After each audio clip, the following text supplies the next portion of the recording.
a Tuesday edition of Glenn Clark Radio. I'm Glenn. He's Griffin. We got a great show ahead. And then tonight. Listen to Phil Collins over here. Listen to this guy. Tonight. You can't do the Smashing Pumpkins version because you don't know it. No, I don't. Phil Collins. I mean, why would anyone try to replicate Phil Collins? Tonight. Anyway. Phil Collins version probably. We'll be at Mother's North. It's not the same song. We'll be at Mother's North Grill in Timonium. Well, it's just tonight. That's the idea is that it's the similar concept. Anyway, we'll be at Mother's North Grill in Timonium for the Arthur Millette Show with special guest Justice Hill. Perhaps you've heard of him. He's having quite the season. 7 o'clock tonight. You can find out more PressBoxOnline.com/Millette. You're gonna want to be there. Gonna have a great time. And I've heard a lot of people talk about how they're all of a sudden in the market for football tickets. It's weird how this goes. Some games you can't give away your tickets. Other games, everybody wants them. And this week is proving to be one of those games where everybody wants them. And look, here's the thing. I'll say this right now. Be prepared. Here's what's going to be a storyline on Sunday. How many Commanders fans are at the game? It's going to be a story. And it's going to be as dumb as the nonsense was last week. Because we all have brains. We can all figure this out. It does not take a rocket scientist to understand why there are going to be more Commanders fans at the game on Sunday than we would expect.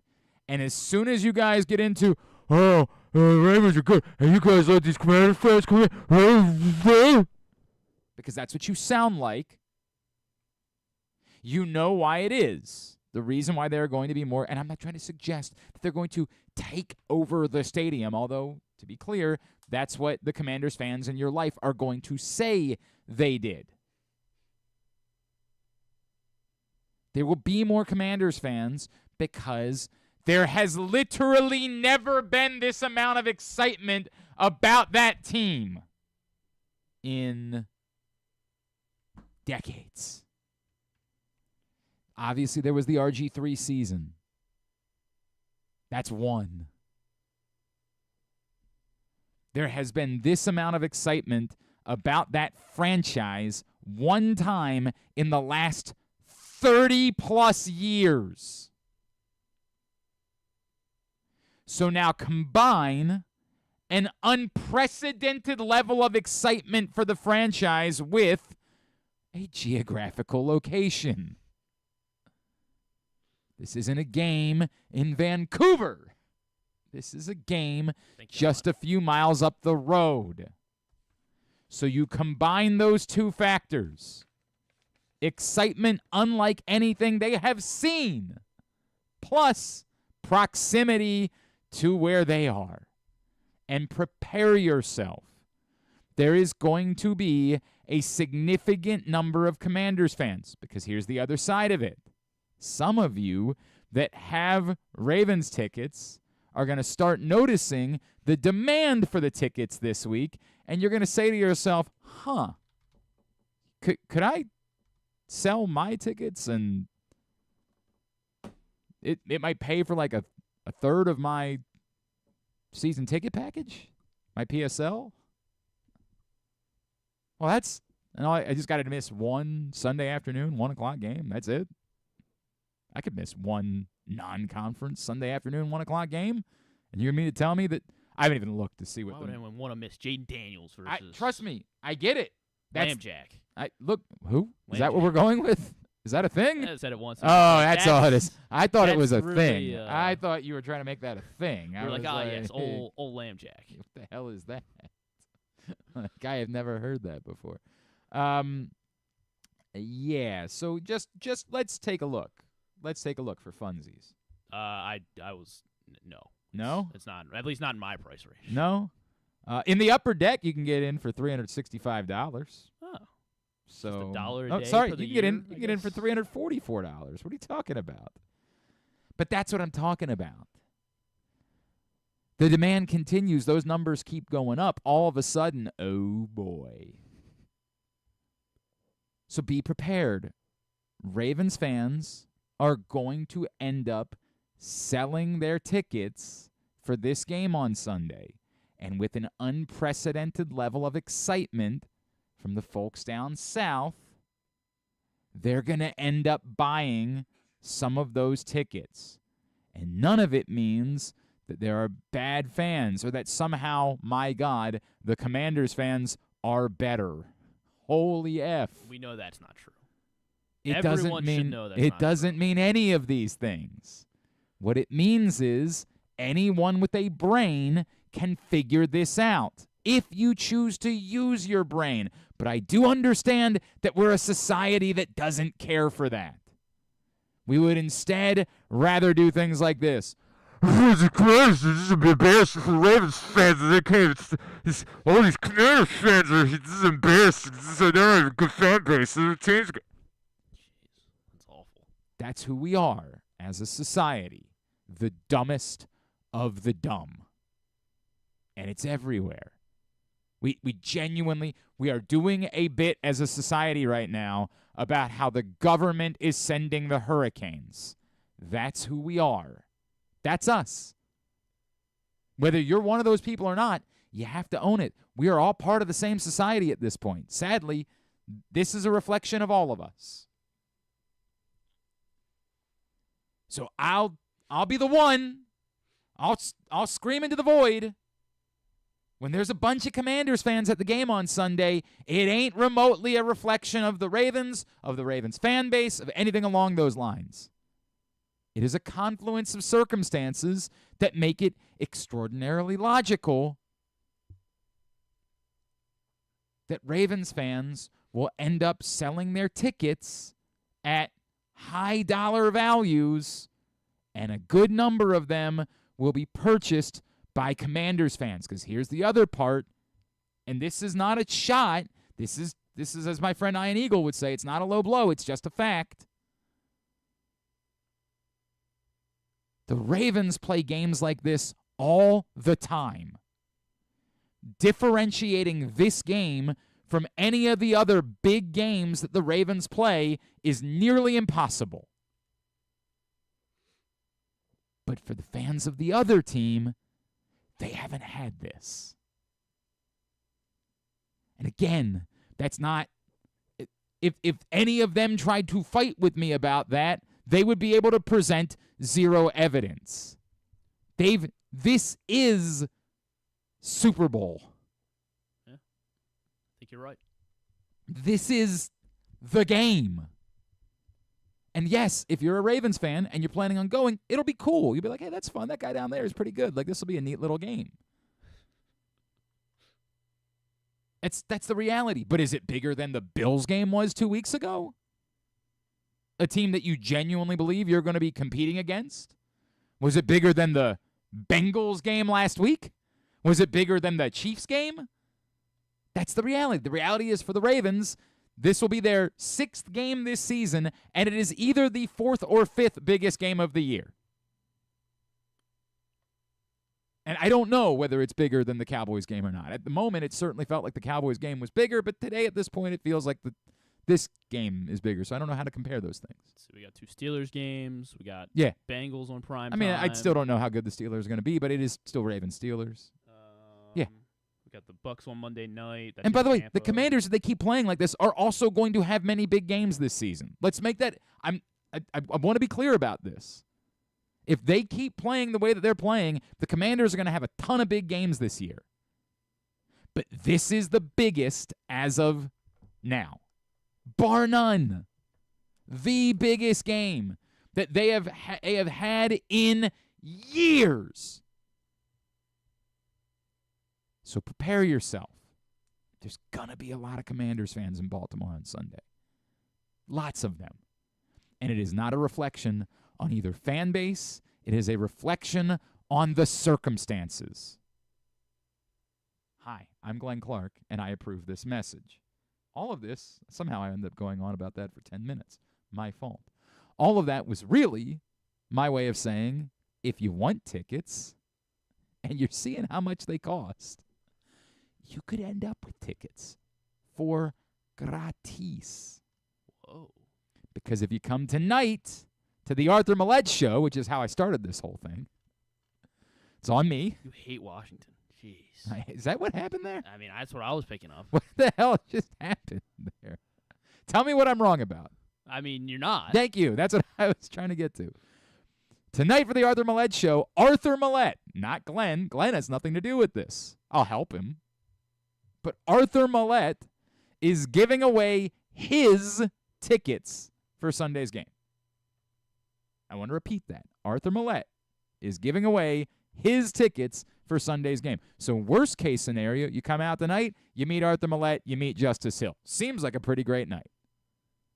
Best case scenario, you also come away with 2 tickets for Sunday's game. PressBoxOnline.com/Millette in order to find out more. Arthur Millette show. Looking forward to seeing you tonight. Have you updated your Twitter feed recently? About why? Just Jets fired Robert Saleh. I mean, what do you want me to say? I don't know. It's Like, pretty. I guess it's twofold here, right? Surprised. Like, there's two. On a Tuesday, I guess. I don't know. There's two separate problems with this. You can kind of get it because Yeah. like they are in a panicked, it's now or never mode, right? Like Aaron Rodgers ain't getting younger, but that's part of the problem. Whoever is going to be the head coach ain't going to be able to make Aaron Rodgers younger. Unless it's Nathaniel Hackett. I mean, I guess that's who it would have to be, but he can't make Aaron Rodgers younger. The guy that we're seeing, that guy looks like a guy that it's just, I don't want to say over, but it's OVE. It's the whole team is going to have to be wildly better in order to lift up what the limitations now might be for Aaron Rodgers, which aren't, again, I don't even think it's Aaron Rodgers now as Peyton Manning in his final season. That's one of the worst quarterbacks I've ever seen in my life. And yet that team was able to win a Super Bowl because their defense was insane, and they ran the ball incredibly well. If it's Nathaniel Hackett, whoever it is, I mean, like, it almost feels like it has to be somebody from the outside. Like, you have to find some sort of whiz, guru, genius brain that can walk in. Like, Nathaniel Hackett's been running the offense, and how's it looked? So, like, this is going to be solved by making him the head coach, which is part of what makes this all so goofy, right? Like, the goofy part is, like, whoever you're replacing Robert Saleh with, if you're blaming Robert Saleh, is also part of the problem, which doesn't mean that there are no examples. We can go back to Jim Caldwell taking over for Cam Cameron once upon a time. Like, there's not no examples of there being some sort of success from an in-season coaching change. We've seen it with interim coaches the last few years. In Las Vegas, in particular, they've found more success turning it over to an interim coach. But, like, in that unique scenario, if the problem is the offense, why would you be elevating the guy that's been in charge of the offense? I don't know who it's going to be. I don't follow the Jets. Need a guy that can handle the New York market. Tom Coughlin, maybe? Okay, I guess he's available. Do you imagine, like, Tom Coughlin's disciplinarianism with, like, Aaron Rodgers? Yikes. I bet he gets Hassan Reddick back in the building. Yikes. Maybe. That is a weird bit, too, right? That dude is just like, money, I'm good. I mean, I don't know. Maybe he's made enough money. I'm trying to think. I don't know. In hindsight, I remember a couple weeks ago, I think I even said it in Power Rankings. I was like, is it weird that they brought Robert Saleh back to begin with? Like, he's never accomplished anything. There's nothing that suggests that Robert Saleh was a good head coach. It feels sort of like they felt some obligation to let him have a shot with Aaron Rodgers for some reason. And, like, certainly, we always go back to whenever you suggest you move on from a coach or a manager, the immediate question is, well, do you think this is his fault? And, like, last year, the Jets would say, do you think it's Robert Saleh's fault that there was no quarterback? And no, it wasn't. But what evidence did you have that Robert Saleh was a good football coach? Like, what evidence did you have? He coached defense good with really good players in San Francisco. Yeah, with really good players. Yeah, that did happen. I guess that's true. I don't know what they're doing in New York. It's also not my concern. That's the good news. Not my problem. Whatever is going on in New York. I can't write the Jets completely off because I don't. Maybe this is still Aaron Rodgers working his way back from having not played. Like maybe get Devontae Adams, that'll change things too. So was there a report yesterday that the Raiders wanted to get something done this week? I don't think. Did they say this week? I think Antonio Pierce said something like sooner than later. Like we want to get. Like we don't want to keep dealing with this. That was like not that exact language, but. Diana Rossini said they want to have him traded in the next 48 hours. Oh wow! She said that yesterday. Right, then that's. Apparently, Peter maybe Schrager. Devontae Adams will be the head coach. And maybe that's the play. That's the game plan. Maybe that's the plan. If you're Devontae Adams, right? Like, I know that's your guy, but like, do you want to go? I mean, I guess the personal relationship. Like, probably, I want Aaron Rodgers or Derek Carr. Those are the two guys. And he looked great last night. Yikes. Hopefully he's okay. So everybody was screaming at the fat guy, Colin Saunders, for running the ball out of the end zone, and he's like, have you seen our offense? Like, I'm so sure it's a good idea for me to give them the ball back on the 20-yard line. So sure that's going to help us. I'll just have to be back out here in 3 plays. Yeah, right? Like, no, I'm going to take my chances. That's what's going to happen here. Pretty solid return. Yeah, it was a hell of a return in hindsight. Although he looked like he was dead afterwards. Like, if you thought Kyle Hamilton was gassed at the end of that the 2-point conversion. Yeah, that wasn't because he committed a pass interference. Yeah. But if you thought he was gassed, Colin Saunders was. That man wanted to die. Like, he just wanted to go to the sideline and not be bothered for a few years. Like, go ahead, roll me up. I'll have a night. But that was a fun moment in an otherwise lifeless football game. Like, just boring as sin Monday Night Football game last night where, for what it's worth, the Chiefs did play a non-one possession game for the first time this season. So it was the first time that you would maybe say they look like more like the Chiefs, but they still didn't even really look more like the Chiefs offensively, other than like a couple of drives looked like the old Chiefs. Everything else kind of looked like what they've become, which is good, really good, but just not as watchable as the old Chiefs. Like the old Chiefs, you were like, man, I don't like them, but damn if they aren't fun to watch. The new Chiefs, not fun to watch. Not really fun to watch. They win, which is also bad. Annoying, very annoying. Their wives and girlfriends are getting a TV show, which, great. Sign me up for that. Ugh. Yeah, Chiefs win. They and the Vikings remain undefeated, while there are no winless teams any longer in the NFL. I'll have power rankings up today. I did the thing I don't like to do where I like the 49ers at first I wanted to really drop them, but then I said, do I really believe that like the Chicago Bears are better than the 49ers? Do I really in my heart of hearts believe that? And no, I do not. So they'll get them up today at PressBoxOnline.com. I will, whatever. I don't care that much, so I'm not going to keep going on about it.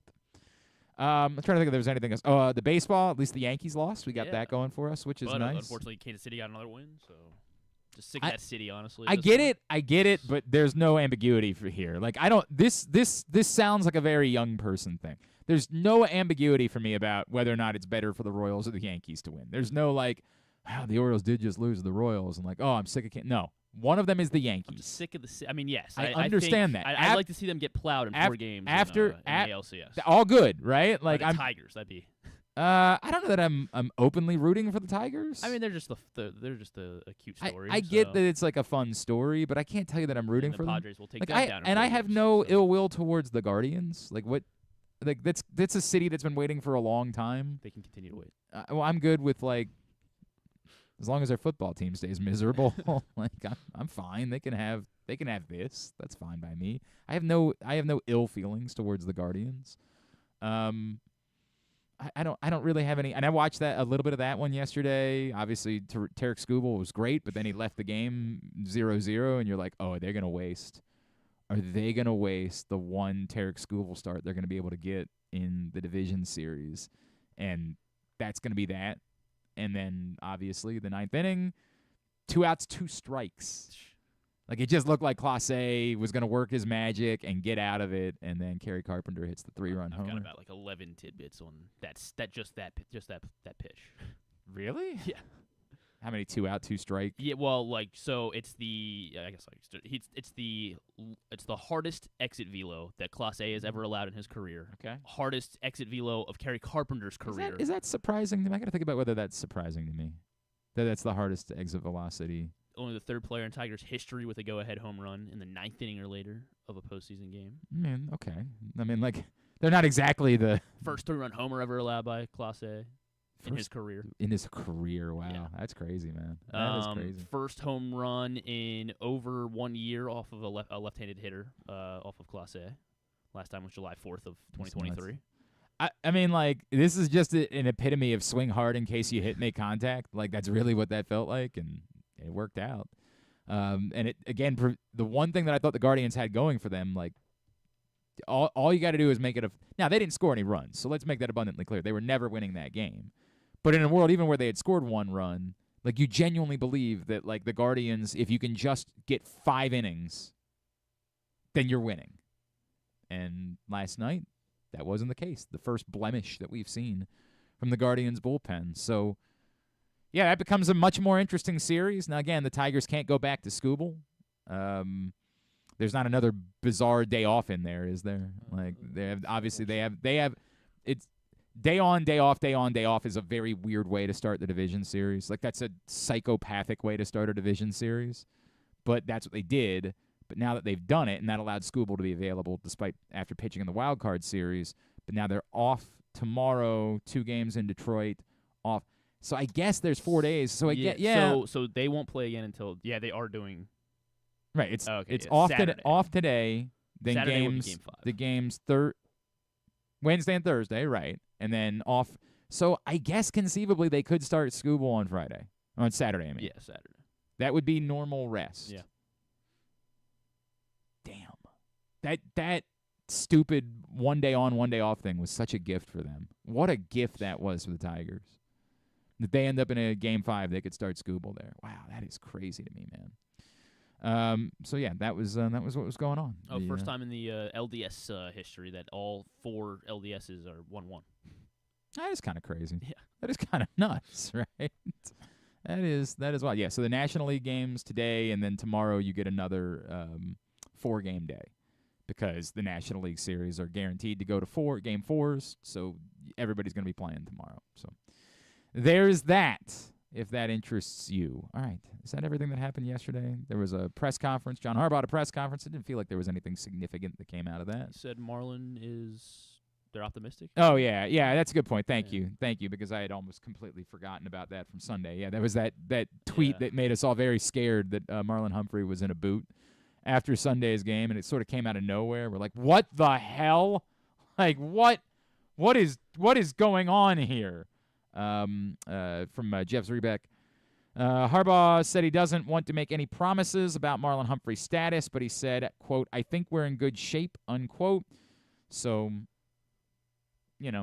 that seems encouraging for Marlon Humphrey's availability for Sunday, but certainly doesn't guarantee it.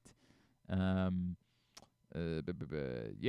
then he wouldn't, again, in the John Harbaugh way, he was asked about Andrew Voorhees, and Andrew Voorhees, he said he could be back this week dealing with a high ankle sprain, but then also acknowledged that he liked how the offensive line has been playing. So that goes to even if Andrew Voorhees is healthy and available,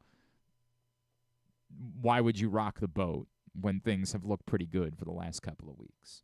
So I think those were the big takeaways from John Harbaugh yesterday.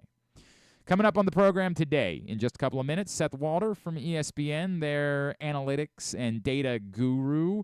The Baltimore Ravens are now the #1 team in ESPN's Football Power Index. So Seth Walder can tell us how they can just cancel the season and go ahead and crown the Ravens Super Bowl champions because they're the best team in the NFL. Yeah, what does that mean? And how can a team with such a shoddy pass defense be the #1 team in all of football? We'll talk to Seth Walder about that. Coming up a little bit later on this morning, Eli Heidenrich from Navy. Very excited to chat with him after he had 100 yards rushing and 101 yards receiving in their win over Air Force on Saturday. Huge game. It's believed to be the first time it's happened in Navy football history. So we will talk to him about that. And it's Tuesday, so we'll preview Waiver-Wire Wednesday with our buddy Joe Serpico. And as if that wasn't enough, we will also preview the Maryland 5-star as well. That's all coming up on the program today.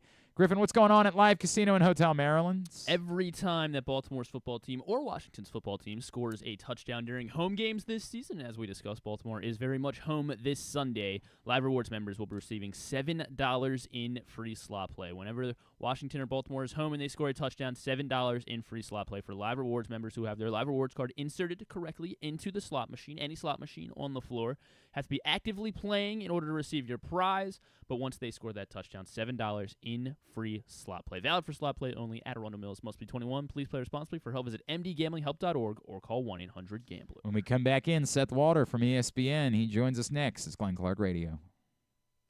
Experience the thrill of the Mars Maryland 5-star at Fair Hill, presented by Brown Advisory, coming October 17th to the 20th. See the world's best equestrians compete in the sport of eventing, the ultimate test of horse and rider. Enjoy a weekend festival featuring locally sourced food at the Fresh Food Fest, a beer, wine, and spirits showcase, shopping, and fun for all ages. Check out the Maryland Corgi Cup, interactive kids corner, and more. It's the place to be in October. Visit maryland5star.us for tickets.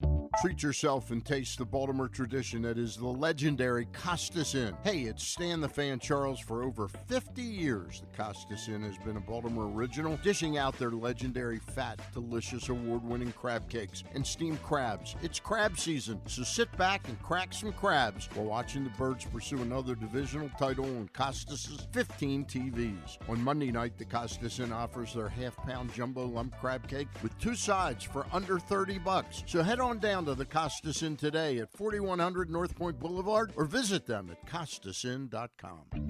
Make the most out of every day in your Toyota RAV4. Available in hybrid or gas-only models. A RAV4 can get you where you want to go in style. Check out buyatoyota.com for deals on new RAV4s from your local Toyota dealer today. The drug scene in Maryland is changing. Fentanyl and xylazine are being added to street drugs, and you may not even know it.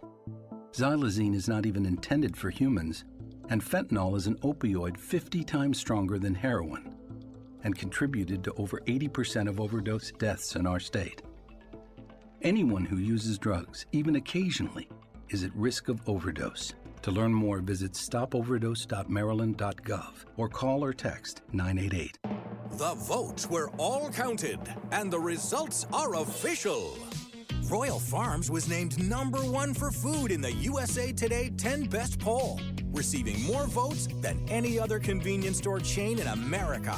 The next time you want to get some good food fast, doesn't it make sense to go to Royal Farms? Voted best in the USA and home of world-famous chicken. Real fresh, real fast, Royal Farms. The latest edition of PressBox is available now. On the cover, Bo Smolka profiles Ravens star safety Kyle Hamilton, detailing his path from growing up the son of a basketball player to choosing football, being overlooked in the draft, and turning into a defensive unicorn as a playmaking Swiss Army knife in the NFL. Also inside, meet college football players from all of the area's D1 programs and some of the area's college soccer standouts as well. PressBox is available for free at over 500 locations throughout the region, including 60 Royal Farm stores. Or you can read the entire issue at PressBoxOnline.com, where you can also find great betting advice and the best daily coverage of the Orioles, Ravens, and Terps. One of the things that's definitely wrong with this country is that this dude still has a job somehow, some way. Glenn Clark. All right, back in here on GCR as we continue along on a Tuesday edition of the program. If you missed Stan the Fan, Ross Grimsley and Shane Turner getting together to talk Orioles and obviously to preview the rest, or to discuss the rest of the playoffs yesterday. You can find that right now, facebook.com/PressBoxSports, youtube.com/PressBoxOnline, or PressBoxOnline.com/video. That's where you can find it. Stan the Fan, Charles, Ross Grimsley. They're going to be getting together every Monday. Even though Orioles season is over, they will continue to do that show throughout the playoffs and through the offseason every Monday, talking baseball. Stan the Fan, Ross Grimsley, and usually Luke Jackson, but yesterday, Shane Turner. All right, we continue along here on a Monday edition of the program. Did you know the Baltimore Ravens, they're #1. They're the best team in football. Hang the banner. Hang it. I mean, They are number one, though. They're number one in ESPN's FPI, Football Power Index. What does that mean? How have they become the number one team after just a few weeks ago we thought the sky might be falling here in Baltimore? Joining us now to try to explain that to us, he is ESPN Sports Analytics writer. He's Mr. Seth Walder, and he's back with us now here on GCR. Seth, it's Glenn in Baltimore. It's always great to chat with you, man. Thank you for taking the time for us. Yeah, hey, thanks for having me. I hope you guys are doing well. I am just reeling from this Jets news that just happened. I know it was a Ravens show, but my goodness. Yeah, Seth, it's funny, and I don't know if data can help with this. Like, there's this part of me that's like, yeah, I guess I get it, right? Like, I understand it's not going well, but, like, you decided to bring Robert Saleh back this season despite the fact that he had never really done anything, and do you think there's somebody else within that building that can get more out of Aaron Rodgers right now? Like, I don't know. I guess I'm just kind of confused. I get it, but I don't know that it can really solve anything. Yeah, I think, like, my initial reaction is sort of similar. It's like, okay, Robert Saleh didn't seem like quite up to it, and it certainly seemed like maybe there was some friction or whatever. And at the same, and like, he deserves some blame because, like, he's the head coach. He decided to hire Nate Hackett. He decided to retain Nate Hackett, and so, like, the offense being a disaster is, somewhat on him. At the same time, he's a defensive head coach, and, like, defense is not the problem over there. So it's like, I don't know.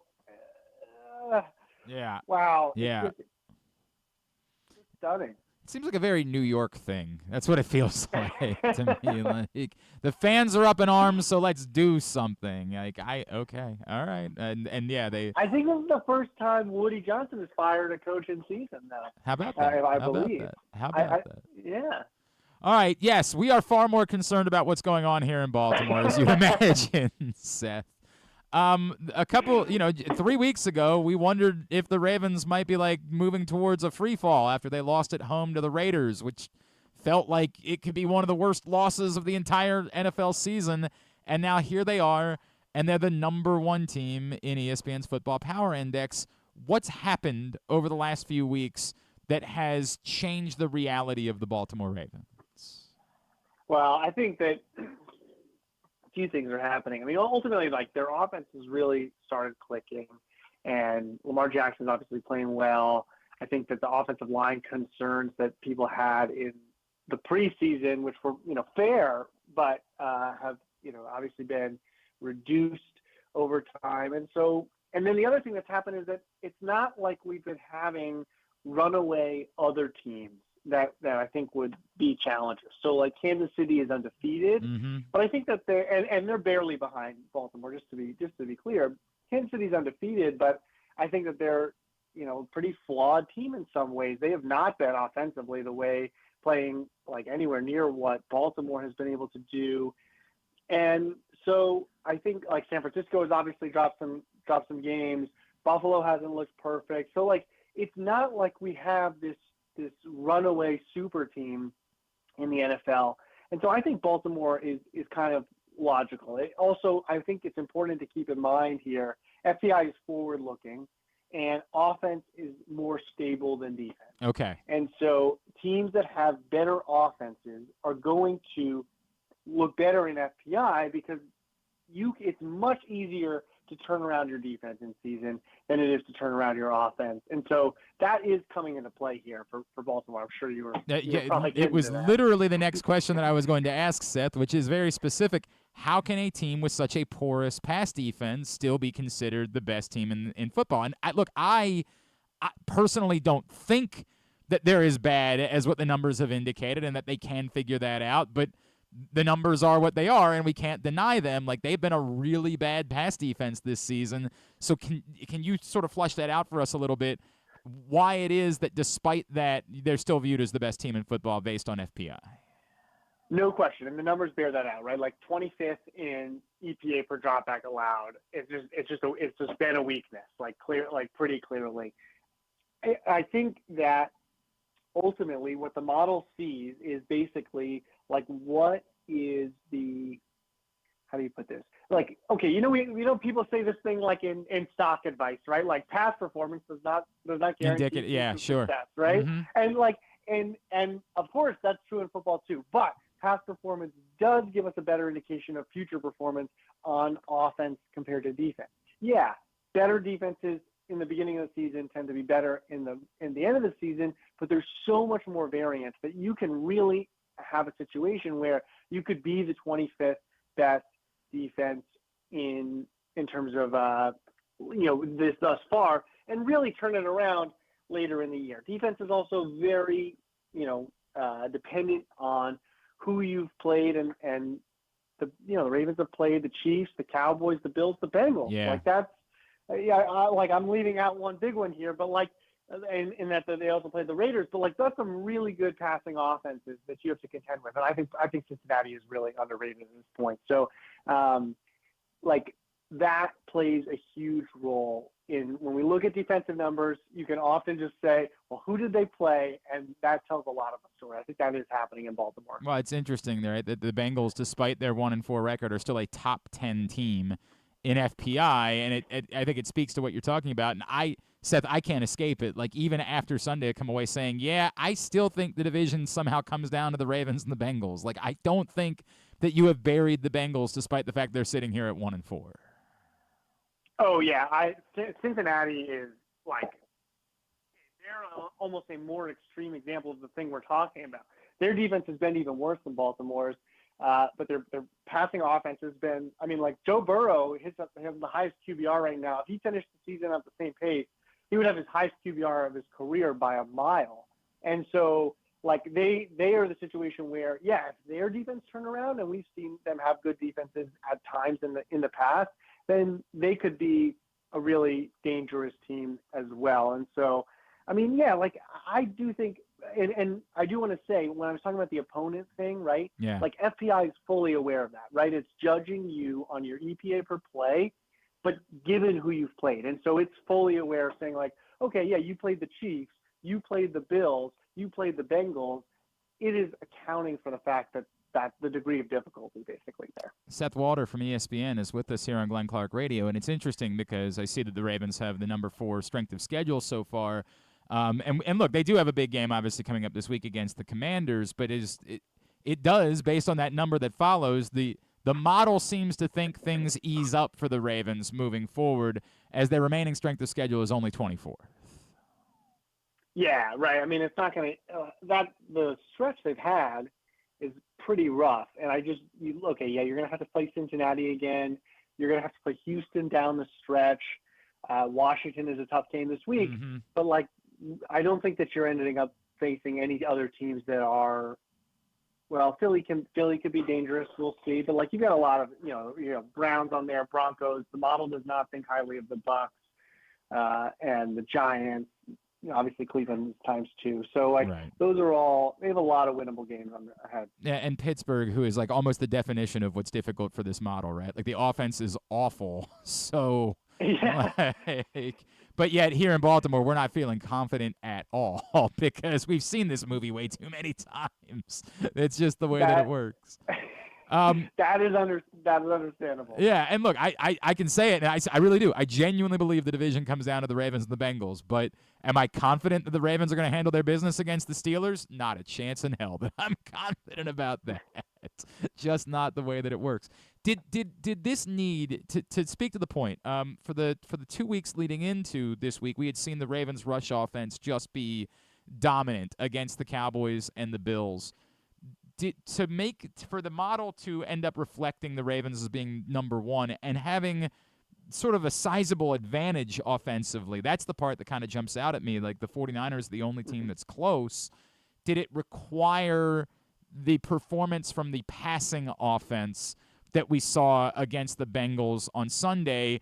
And I say that to say, Seth, nobody wants their favorite team to have to slug it out and battle and fight like that. You would rather win every game by 3 touchdowns going away. But in a way, I think it was very comforting for a lot of fans to see, this passing offense have to be pushed like that, have to get out of their comfort zone and deliver. Was that as beneficial to the model and to FPI in general? Yeah, so I think this is important for Baltimore. It's important for any team just because the upside of passing well is so much higher than the upside of rushing well. So, like, the Ravens are a great example of this.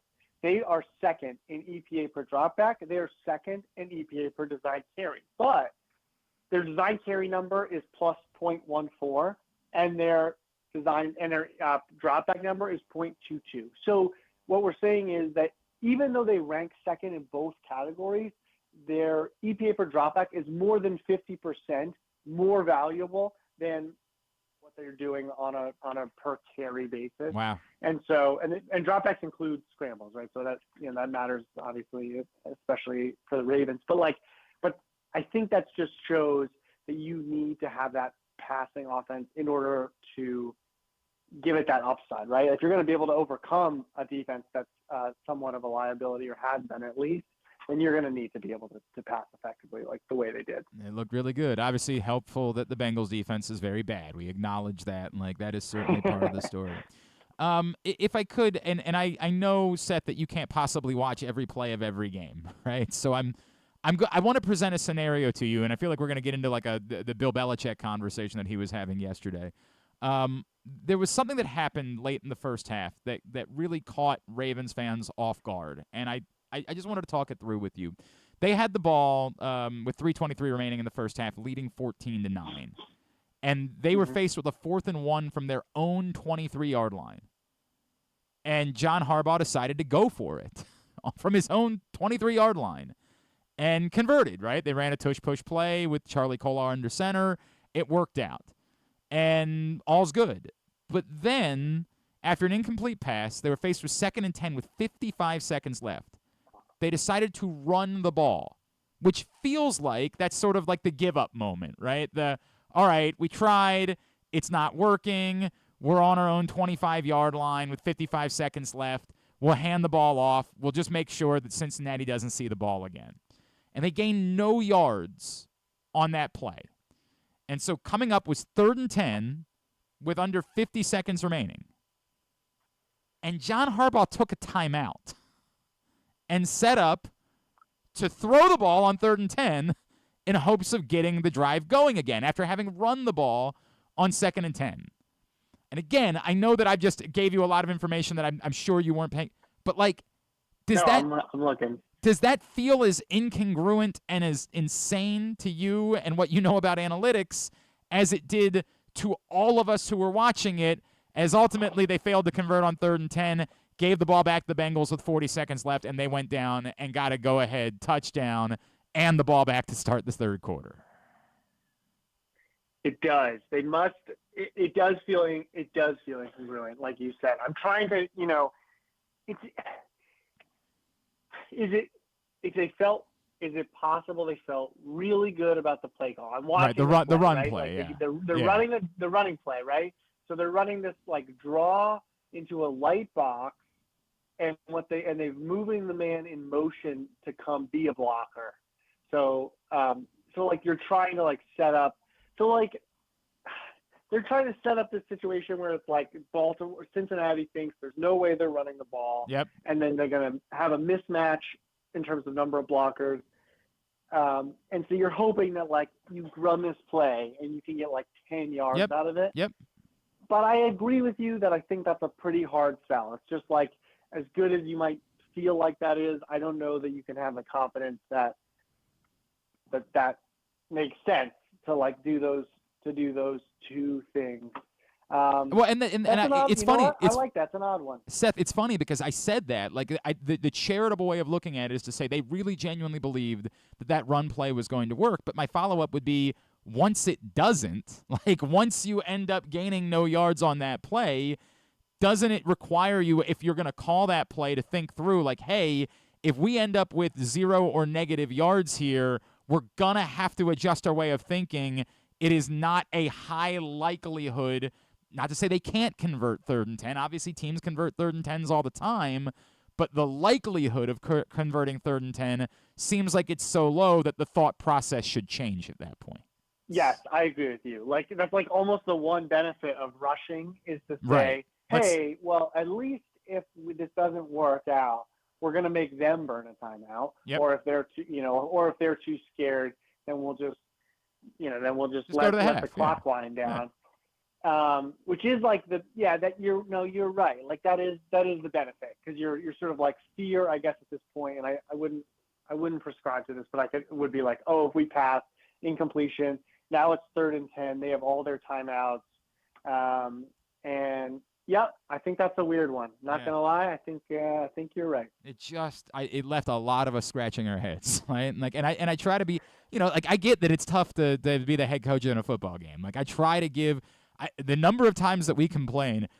It's so funny because in that moment, every Ravens fan is like, "Oh, this got to be the worst game coach in football." I'm like, "Hey, did you guys see what Sean McDermott did? Like, did you guys see Mike McCarthy take a timeout, 1st and goal with 40 seconds left to give the Steelers potentially a chance to get the ball back at the end of time?" Like, it seems like this is constant. These things that we're sitting here scratching our heads about around the league. Oh, Baltimore! Listen, Ravens fans, you guys, if in terms of game management, you have it very good. You have it very good. I would not like every team's going to make mistakes, no doubt, but there are very few teams I would choose ahead of Baltimore when it comes to game management. Wow. Yeah. Wow. That is when that gets out there today, there are going to be people. I'm sorry, I have to apologize already, Seth, because your mentions are going to end up getting. There's going to be a lot of Ravens fans who are like, what the hell is this guy talking about? But it's because that's the team that everybody watches here, and so it's the only thing you know. And I keep trying to tell people, like, watch another football game. Watch any other football game and explain Sean McDermott airing it out from his you know what? Yeah? You know what? I think the McDermott thing was overblown. Oh! I do. Okay. I do. And don't get me wrong, I criticize coaches all the time for their game management. Here, let's walk through it. Okay, all right. So they are – okay, I just want to make sure I get the numbers right here. Okay, 32 seconds left. Yes. They're at the 3. If you go run, they call timeout. You're in the exact same situation where you are punting to them with 20 between 20 and 25 seconds left. Now they have no timeouts, but you are still going to be punting from like very deep in your zone. They can get they're going to be able to get a field goal off. I mean, like this was made by the loss was made by like 13-yard return on the punt, which is, perhaps possible because they had to punt from their own 3. I think what McDermott said, I believe, after the game was that he regretted not running once. And I agree with that, because I think that you're more likely to get a couple of yards. And just it might have made a big difference on the punt, getting the punt off. Yeah. But like, you need to get a first down there. Like that ultimately, what was your job? You're at the 3. They have 3 timeouts. You have to get a first down. The best way to get a first down is throw the ball. Okay, so my one on average, my one retort would be they ultimately got the ball back with 7 seconds left, right? Like, and I get that some of that you take away a couple seconds because by airing it out, there's a couple more seconds that come off the clock, right? Like those plays take longer. They ultimately get the ball back with 7 seconds. Don't you they needed that timeout in order to be able to set up the play. Don't you have to force them to call all 3 timeouts so that they don't have it and can't use the middle of the field when they do get the ball back? That is probably – okay, so, like, I agree with your point. I'm just wondering if it's, like – I'm torn here because, no, that is fair. I feel like that is fair. I feel like I'm stumping the Schwab at the moment. Like, I feel no. Well, what I'm torn between is, like, that is fair, and I also think it's bad to, like, sort of give up. Run. I get it, and maybe the answer is there's an intermediate, like a more manageable pass attempt, right? Like that, it's the specificity of airing it out. Certainly, like airing it out, like it didn't make a big difference if you got 11 yards or you got 30 yards. Right. But that is fair. That is fair. Maybe but you have it's like, but you have to be committed to killing all of their timeouts, and that's why it's tricky. It's like if they only had 2, this would have been a much easier situation. Oh, no doubt. I completely agree with that. You and I might end up. I might end up trying to start a podcast with you about this type of stuff at some point, Seth, because I could do this nerdy like coaching decision stuff all day. Seth Walder, I really appreciate. I know it's at Seth Walder on Twitter. Where can folks? Is there anything else that we can plug for you that you have coming up? Most of my stuff's coming out on ESPN.com. I'm doing a story this week on I make a bunch of bold predictions at the beginning of the year, and then we check in after week 5 and say like, hey, are we on target here? Or am I like way off on all these? And so I go through and sort of evaluate where my predictions stand. I have betting content that comes out on Thursday, and then a bunch of other stuff. But listen, if you're a Ravens fan, go watch another team when they just throw away a possession at the end of the first half when there's like 45 seconds left and they just run the ball with 3 timeouts because they feel like it and they don't want to bother trying to score points because they're too scared. All right, that drives me nuts. Okay, that drives me nuts. I get it, man. Seth, I really enjoy this. Thanks for taking the time, and let's do this again really soon. All right. Sounds good. Thank you. Seth Walder from ESPN with us here on GCR, doing trying to defend Sean McDermott today, which I didn't have on my bingo card, and I get his point. I do understand that, like, if you're saying, hey, the priority is getting a first down, like, got to get a first down in that spot, can't be, and so you got to go for it, and it just didn't work out. Like, I can listen to that argument. I do think, and I actually. I am a nerd about this type of stuff. I watched McDermott's post-game press conference. Remember, it took him an hour. Wow, did it to come in and do his post-game press conference? He waited an hour? Or? Yeah, something like that. It was, yeah. And he just kept saying, hey, this is a really tough spot to be in. And the uniqueness of it, he's not wrong, right? Mm-hmm. Like, it's a very unique spot to be in. I think I'm kind of on the side of Seth, like, Scott Hansen was blowing it up too. Like he was like, he's like, what's going on here? Because they were the actual plays that were called were insane. Putting everything on. Yes, bombs. I definitely agree with that. If you want to say, hey, I mean, if there's 6 seconds left in the game, like then the Texans do they even get the ball back? Like that, it is such a unique situation. It is a very unique situation, but specifically when it came down to it. And I think Seth. Well, it's not just they did it wrong because the result was wrong. Yeah. But I think in trying to prioritize what has to happen there, any scenario that can leave you still punting from your own 3-yard line is not a good without them using their timeouts you can't have that happen. That combination of things cannot occur.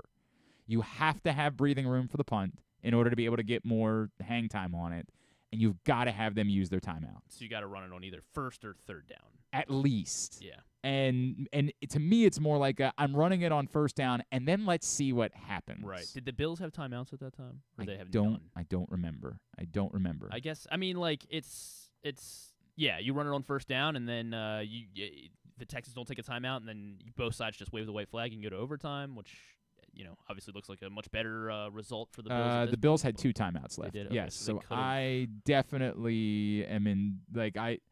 Nope, I take it back. They used both their timeouts defensively. Sorry, I had gone back to their previous offensive possession. They used 2 timeouts defensively, so they had no timeouts left. Got it. But I still, again, particularly with no timeouts 3 left, deep shots. The likelihood of you getting into scoring range is now basically none. Right? Like it would take a miracle to get into scoring range. So then I absolutely have to run the ball. Let's see. Again, if they use all 3 of their timeouts, but you're punting from your 8 instead of punting from your 3, and you actually have room to get the punt off and get a huge hang time punt. And I think his math, obviously they're not going to be able to. The 3 plays they ran took 25 seconds because they were bombs, right? Like because they were bombs. Did it take 25? 3 plays and the 15? punt. Yeah, 3 plays and the punt took 25 seconds. And so you would take a few seconds off of that if you're not, if you're just running the ball. Run plays will not take as long. And so that's why maybe you're calling a manageable pass, a screen, something like you can't do that on first down from the 3 because you can't run the risk of that getting blown up in the backfield. And you got to try to get some yards on first down and then run your screen. And then you can get into the chess match of like, well, hey, they're assuming you're just going to run the ball, so you think that's going to open something up for you to put it up there. But it's, to me, about what you're prioritizing. What is your priority in that spot? And the priority to me has got to be the combination of worst-case scenario, we're not punting from our 3 with them still having their timeouts. And that's why, while, like, is it the worst decision of all time? No, there's probably more relevant conversation, but I do end up ultimately, disagreeing, but still acknowledging that Seth Walder knows more than I do. I do want to make that abundantly clear. So his opinion certainly matters far more than mine does. Project Game Day returns this Sunday. We'll be with you immediately following Baltimore, Washington. Come hang out with us. PressBoxOnline.com/gameday is how you can watch it. Myself, Rita, Femi, KZ, Stecca, the whole crew, reacting, dissecting, looking ahead. It's all brought to you by Easy Pass, BetYard AI, HelpMyGamblingProblem.org, the Green Turtle Bet Park Sportsbooks in Towson and Canton, and the Maryland 5-Star this Sunday, immediately following Baltimore, Washington. PressBoxOnline.com/gameday for Project Game Day. When we come back in, Navy football is really good. They are really, really good. This is exciting. We're going to talk to Eli Heidenrich. He had a massive game in their win over Air Force on Saturday. He joins us next. It's Glenn Clark Radio. Brace yourselves for an unparalleled in-person betting experience at the Green Turtle Bet Park Sportsbook and Bars in Canton and Towson. Experience the thrill of live betting with Baltimore's only state-of-the-art Vegas viewing TV experience. Choose between our on-site tellers or the convenience of our self-bet kiosks to place your bets. Gather your betting buddies and head over to the Green Turtle Bet Park Sportsbooks today. Green Turtle Bet Park Sportsbooks in Towson and Canton. The ultimate destination for game day excitement, great food, and live in-person betting. Must be 21. Please play responsibly. Gambling problem? Go to mdgamblinghelp.org. Hey Baltimore, it's number 10, Arthur Millette, and I'm hoping you'll slot us in all season long for the Arthur Millette Show. We will be traveling around the region all season, giving you the chance to get to know me and my teammates. There will be some football talk and a lot more. You can watch this show live on PressBox's Facebook and YouTube pages and listen every Friday night on 105.7 The Fan. Find out more at PressBoxOnline.com/Millette. The Arthur Millette Show, the only show in town that's a work of art. The next Arthur Millette Show is Tuesday, October 1st at the Green Turtle in Towson. It's brought to you by Easy Pass and 1-800-GAMBLER. Whether your focus is luxury and comfort, convenience and technologically advanced connectivity, or sporty performance and aggressive styling, we've got the perfect Highlander for you. Check out buyatoyota.com for deals on new Highlanders from your local Toyota dealer today. The ultimate fan experience awaits you at Sports and Social Maryland. See how we're raising the sports bar with our massive 100-foot media wall featuring 40 HD TVs and a 47-foot big screen. Bet on your favorite teams and this year's biggest events at the FanDuel Sportsbook while enjoying your favorite beers and cocktails, plus our delicious takes on bar food classics. Visit Sports and Social at Live Casino and Hotel Maryland at Arundel Mills. Must be 21. Gambling problem? Call 1-800-GAMBLER. The drug scene in Maryland is changing. Fentanyl and xylazine are being added to street drugs, and you may not even know it. Xylazine is not even intended for humans, and fentanyl is an opioid 50 times stronger than heroin and contributed to over 80% of overdose deaths in our state. Anyone who uses drugs, even occasionally, is at risk of overdose. To learn more, visit stopoverdose.maryland.gov or call or text 988. Gambling can be a fun and entertaining experience, but there are risks involved. If you're planning on betting on the game at the casino or on your phone or computer, know your limit, stay within it. Set a budget and a time to stop. Remember, gambling isn't a financial solution, and it doesn't mix well with alcohol or drugs. Know the risks and have a plan before you begin gambling. For free and confidential services, call 1-800-GAMBLER 24/7 or go to helpmygamblingproblem.org. Driving in Maryland? Did you know an Easy Pass from DriveEasyMD.com can save you time and money? Of course you did, because you are a thrifty driver. An antenna reads your Easy Pass transponder and automatically deducts the toll from your Easy Pass account. There, you just saved money with Easy Pass, all without slowing or receiving a notice in the mail. Well done, thrifty driver, well done. Get your Easy Pass at driveeasymd.com. Contrary to what some people believe, I actually like this guy when he sleeps. Glenn Clark, talking sports. Everything you know. Hi, that's me. Everything you need to know about high school sports, they've got you covered over at County Sports Zone. It's countysports.zone. It's proudly sponsored by your local Toyota dealer and buyatoyota.com. Scores, schedules, rankings, updates, everything you need to know.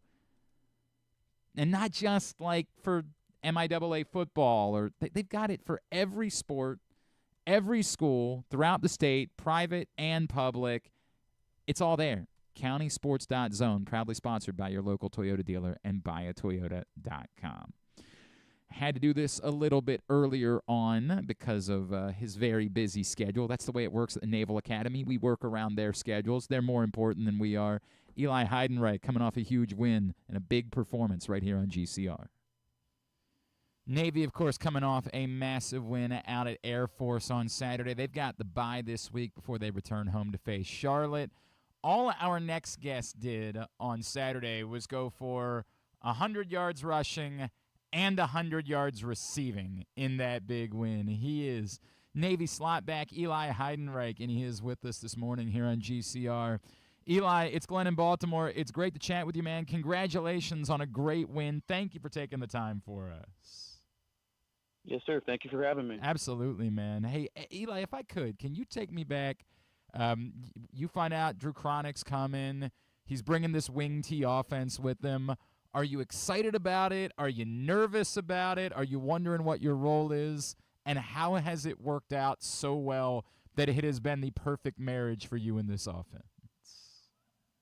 Yeah, so back in, I think it was around January is when we were told that Coach Cronick would be coming in. And at the time, I would say I was a little, had some mixed emotions. I was a little bit nervous. I had some excitement too, but ultimately kind of going and looking at his offense, seeing, some of the numbers that, his pass receivers and slots were putting up, I was ultimately mainly excited. So, the off season kind of rolls around and we start implementing the new offense, and the position I'm at, the slot I play, they have us doing a lot, and I was pretty excited to see we started putting in a lot more passing plays and just spreading the ball out a lot more, and that's kind of carried over into this season. I'd say Navy, you see us throwing the ball a lot more than you would in years prior. So I'm loving the way the offense is played out so far. I think that might be the understatement of the century, right? Like, you guys are really and let's not you're not talking about throwing the ball 40 times a game, but for Navy, this might as well be like a West Coast offense that you guys are running. Was there a moment during camp or early on in the season? Was there a moment that like it hit you? Oh, this is gonna work. Like, was there a moment that you said, we've got a chance to do something really special this year because you knew how the offense was coming together? Yeah, I'd say it kind of hit me during fall camp this summer, right before the season. And, a few days in to camp, and you have some of the defensive guys coming up to you because, we're going against them every day, just kind of scrimmaging. And they're like, dude, this new offense is legit. You have the defense coming up to you and kind of giving you credit, and wow, they're excited, and it kind of transfers over to us, and we're like, oh, we're kind of it's working over here. So I think that was I saw a bit of that this camp, the fall camp prior to the season. That's really when I first realized that we have a shot to be really good on offense. Where does the toe drag swag come from? Again, we're talking about like this isn't something we've seen a lot at Navy over the years. How much do you work on the toe drag? And did you know that you had nailed it on Saturday? So I was kind of like a traditional receiver in high school. Okay. And I think I gained a lot of, kind of more traditional receiver skills, during that time. Something I worked on a lot, route running, obviously catching the ball a lot. So I think that's, where that skill set comes from. But on Saturday, I could kind of sense the sideline coming, and I knew I really had to stretch out to get that ball, and I started dragging my toe a few yards before the sideline, and Initially I didn't think I got it. I couldn't really tell if I got my toe in time, but then they showed it on the scoreboard at the stadium, and I was like, you could see the line of pellets going to the sideline. I was like, I caught that ball. Yeah, right. It's crazy. What is it? Okay, what is the play that you can make as an offensive player that gets the bench hype the most? Like, is it a toe drag? Is it like going up and mossing a defender? Like, what's the most electrifying play that gets everybody fired up on the bench? I would say the moss for sure. That's what gets the most reaction out of the guys on the sideline for sure. All right, so we got to work on that then, right? Like that's got to be next this season. Yes, sir. We'll get that. That's coming, no doubt. I love it. Eli Heidenrich is with us here on GCR.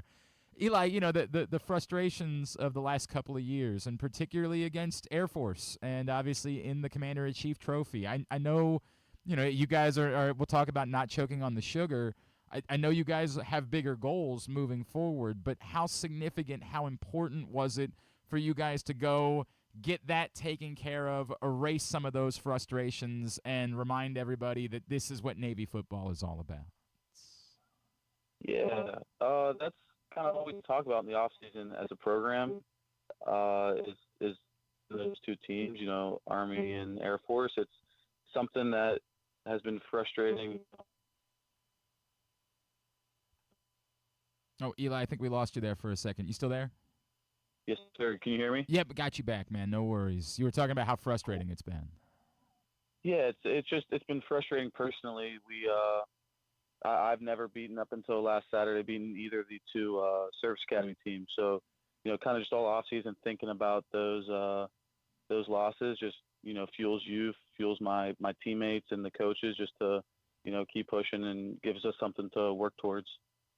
Tell me about don't choke on the sugar, because I heard about it from Rayon a couple weeks ago after the Memphis game, and clearly you guys, for at least these next couple of weeks, have been able to avoid that when everybody was telling you how great you were. What does that look like? How do you guys practice that in reality? Because we're all fired up. Everybody who cares about Navy football is enjoying this. How do you celebrate and appreciate your accomplishments without resting on them and knowing you have more that you want to accomplish? Yeah, so that phrase was brought in by he's Coach Brown. So he's Coach Ricky Brown. He's our special teams coordinator, and he's an outside backers coach. And he brought that phrase in with him. It's something he says all the time. It's just kind of carried over to all the other coaches and players. And, we have this role. Coach Newberry talks about it. You get 24 hours after the win to, celebrate, enjoy it, think about it. But after that period of time, you kind of just got to move on and, leave that in the past. It's trying to stay, level, not get too high, too low, and just maintain, just try and be steady and consistent. If you, kind of dwell on those wins or losses, you'll never get better. So it's something we just kind of got to move past the wins and, look on to the next opponent. So far, so good. Obviously, a long way to go in that department. Can you tell me about Blake and your relationship with him? And did you know from what you saw of him late last season that we found the guy, or did you maybe not even realize how good he was capable of being? The almost effortless way that he throws the football really blows my mind. How much he can generate without having to put a whole ton into those throws. Yeah, obviously he's been unbelievable this season. Yeah. And I can't say that I knew he was going to have some sort of crazy breakout season like he's had, but I always knew that he was a very talented player. He's always been one of the faster guys on our team, and just, in the off season, if we're thrown together, he's, doing the same thing, just throwing the ball where it needs to be thrown. So, I've always seen the potential, and I'm really glad to kind of see him settle in to not only the football player he is, but he's just an unbelievable leader at the same time. He's really just, he has this presence on our offense that he's kind of just taken over this season. It's really it's been awesome to see. That's really cool. He's Navy slotback Eli Heidenrich. He's with us on Glenn Clark Radio. Eli, one of the cool things to me about what you're doing this year is that you could do it alongside one of your teammates that you've been with for a long time, and both of you all obviously had big games on Saturday. Your relationship with Alex Teska, what it has meant to be able to do this with him, the success that you're finding together, can you kind of put that into words? Yeah, it's been awesome. Growing up with him, he's been my best friend for a while now. I grew up. I've known him since I think first grade is the time we first met. So, obviously we've been developing our relationship for a long time, and coming to Navy together has been really cool. It's just someone I have a different level of trust with, and just been building for a long time, and it's been awesome having him here. It's a really cool story, man. I always like to talk to guys about how they ended up at the Naval Academy. I know there was a lot of Navy in your family. Was it something that you always had in mind, or how did it work out for you that you made the choice to come to the Academy as well? So both my grandfather and my uncle served, and it's something that I paid attention to when I was growing up, and something that was important to me and my family. So it was always something I was looking at, but I knew at the same time I wanted to play college football. So when the time rolled around, I'm in high school, and some schools are starting to give me some looks, and the Naval Academy is one of them. I paid attention to that, and I came down here and just love the coaching staff, love the area, and just it felt right. So just the pairing of being able to serve my country while also being able to play Division I football just seemed like the perfect match. That's really cool, man. I know you're a cyber operations major. Have you thought about what you would like your service to look like moving forward? So I'm planning on going to the Marine Corps. I think that's my plan right now, but I still have about another year until I have to decide. So, still thinking about it.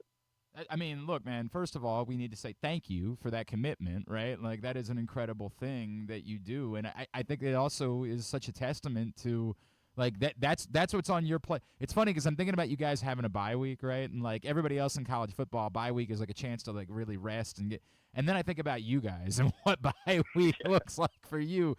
It ain't the traditional bye week, is it? No doubt. What is, yes, sir. Eli, what is your so today is Tuesday. What is your schedule like for Tuesday of a bye week as a college football player at the Naval Academy? So I'll get up, and today is one of the rare days I actually have a period off of class. So that's how I'm able to call you right now. But I get up around 7, go down to breakfast, and then I'll I have this off period right now, but then I'll go to class. It's for one of my majors of class, and then after class we'll have a lift at lunch, and then I'll have more class in the afternoon before going to practice. So that's a little bit different, man. That's a little bit different, and it takes an amount. Did discipline come natural to you? Was that something that was easy for you, again, given the military, like in your family, or was that still a bit of a culture shock for you as you got to Annapolis? It was definitely a little bit of a culture shock, no doubt. It was definitely a change of life. So it's something I have adapted to over the last 2 years for sure. And I think it's paying off, right? Like, we can see how much what it takes to be disciplined at the academy. Can you see how much that's helped you on the football field? Do you see like a parallel for, like maybe it makes things easier as a football player? I would say so. I think there's certainly things that transfer over from the military things we learn here to the football field. I'd say just as a team overall, just I think we play the game a bit more disciplined than other teams. I think it's something we try to carry ourselves on. It's something we take pride in. That's awesome, man. Eli Heidenrich, it's awesome to watch you play. Obviously, I can't even imagine.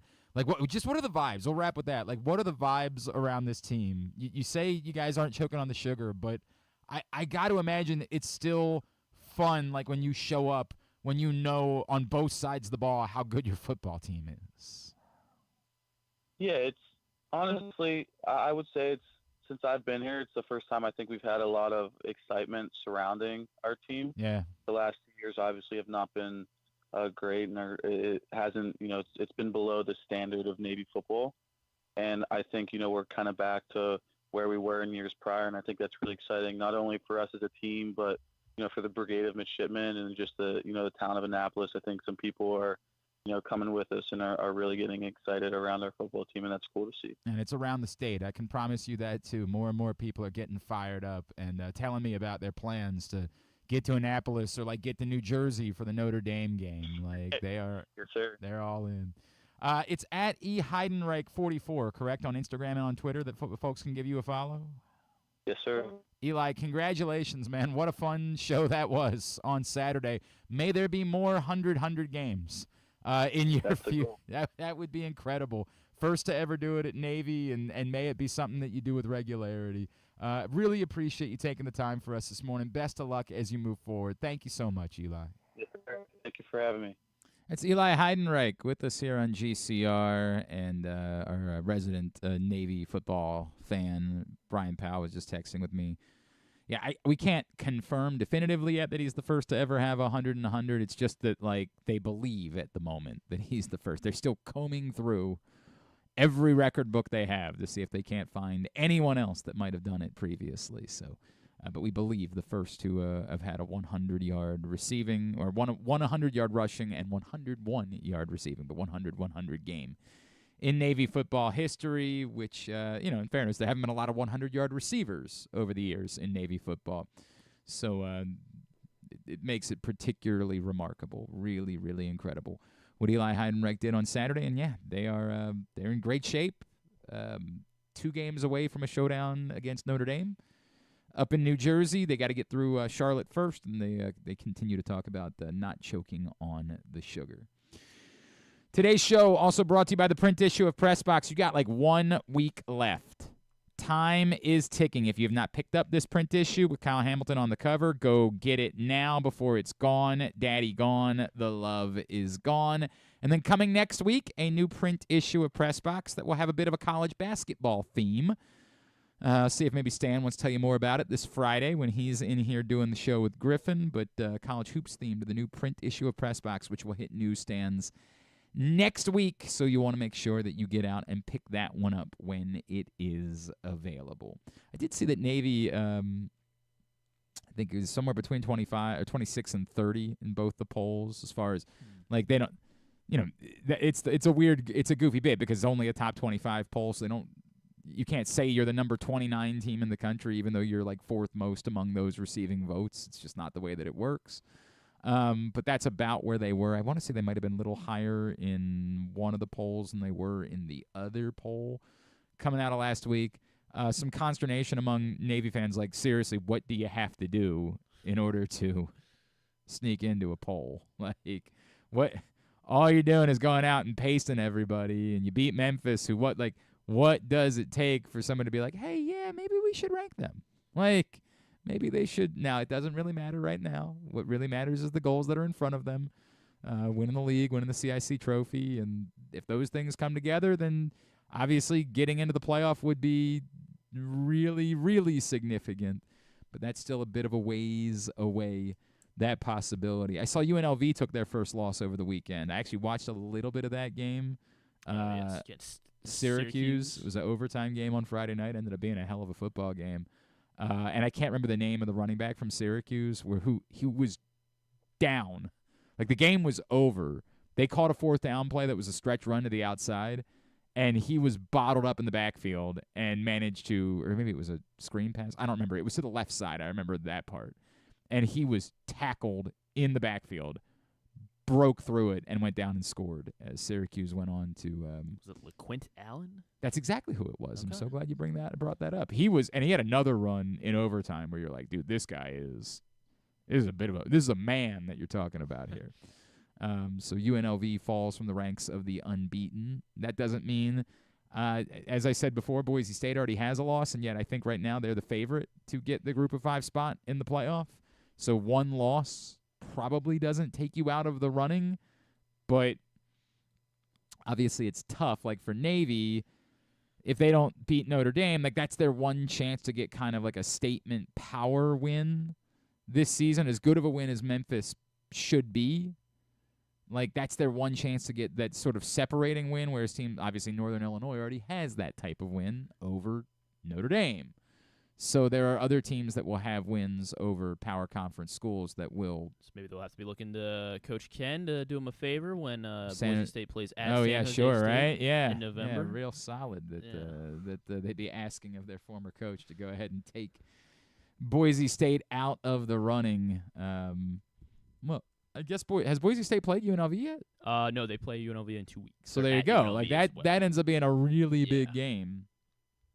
Like that, potentially in this conversation about who's going, because somebody's getting into the playoff. That ends up being a really big game. And of course, Boise State's only loss was to Oregon in a hell of a game that they lost by 3 points. So that's why Boise State is not going to be penalized for that. And they also did go win, I think they played Washington State at home. Not that, again, that's a complicated conversation because Washington State at this point, I guess, is a glorified Mountain West team for a few years. But that's a quality, I think that's an elevated win for Boise State in their argument for getting that spot in the playoff. All right. It is Tuesday, and every Tuesday we try to get you set for not for Would You Rather Wednesday, but for Waiver-Wire Wednesday. A lot going on. Joining us now, as he does every week, he is PressBox's fantasy football analyst. He's our friend Joe Serpico, and he's back with us now here on GCR. Joe, what's going on, brother? How are you? Hanging in there, guys. Doing a lot better than Robert Sala's doing this morning. Yep, not a good day for him, to be sure. Not a good day for me as I look at all the bye weeks coming up this week, and I'm like, oh, boy, I'm going to have to go shopping this week. I have simply no choice but then to do that, and obviously it's even more complicated by the fact that I got to wait out and see like where Jonathan Taylor is and if Trey Sermon could be an option and where is Joe Mixon and Cam Akers be an option. But let's talk about a couple of guys that aren't dependent on those things. I'll begin with, we are in tight end hell this season. I benched Kyle Pitts last week.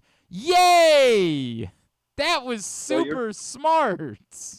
You're not the only one. Trust me, I'm in another league where he's sitting on waivers right now, and that owner is kicking himself. So you're not the only one. Let's face it, tight end's been hell this year, to say the least. No doubt. So with that in mind, the player whose name now throws himself into the conversation with two other tight ends here, what do we make of Charlie Kolar? What do we make of this entire Ravens tight end group as a whole? Yeah. Everybody keeps hoping for Andrews to kind of break out of the slump and become the guy that we've seen the past couple of years. But it just seems like it's just going to be a three-man rotation. And then, like you said, Kolar's just all of a sudden throwing his name into the mix, which is really throwing a funk into everything.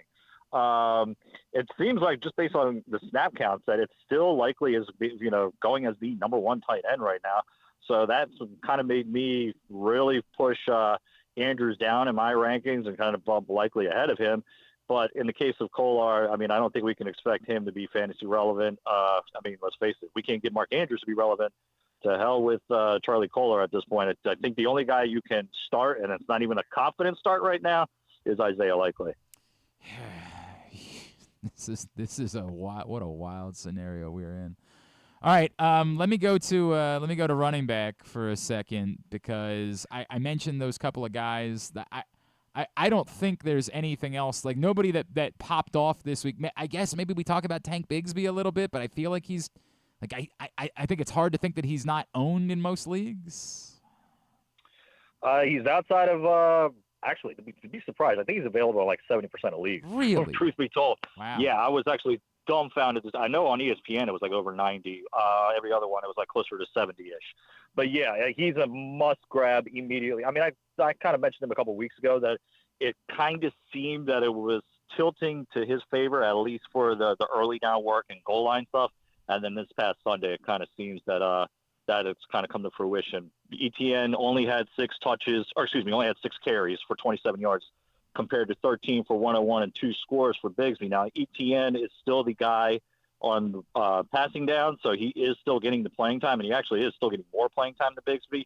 But let's face it, the numbers are telling us that Bigsby is the running back to own just based off who's getting more touches. And, again, he's the guy that's getting the goal line touches as well. So, for example, in the one league that I found where he is available and where I've got Aaron Jones on a bye, obviously not just on a bye. Do we have an update on Aaron Jones yet, by the way?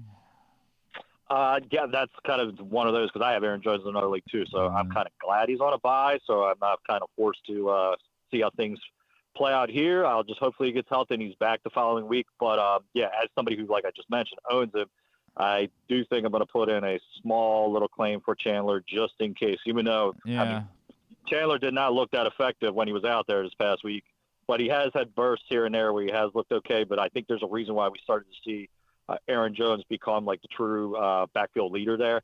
So Ty Chandler is somebody you're like a true flex play, true dart. I mean, that's again, that's for next week. We don't necessarily need to worry about that. So right now. I bring this up to say so Bigsby's available in that league. You would be playing him conceivably over anybody else that might be available.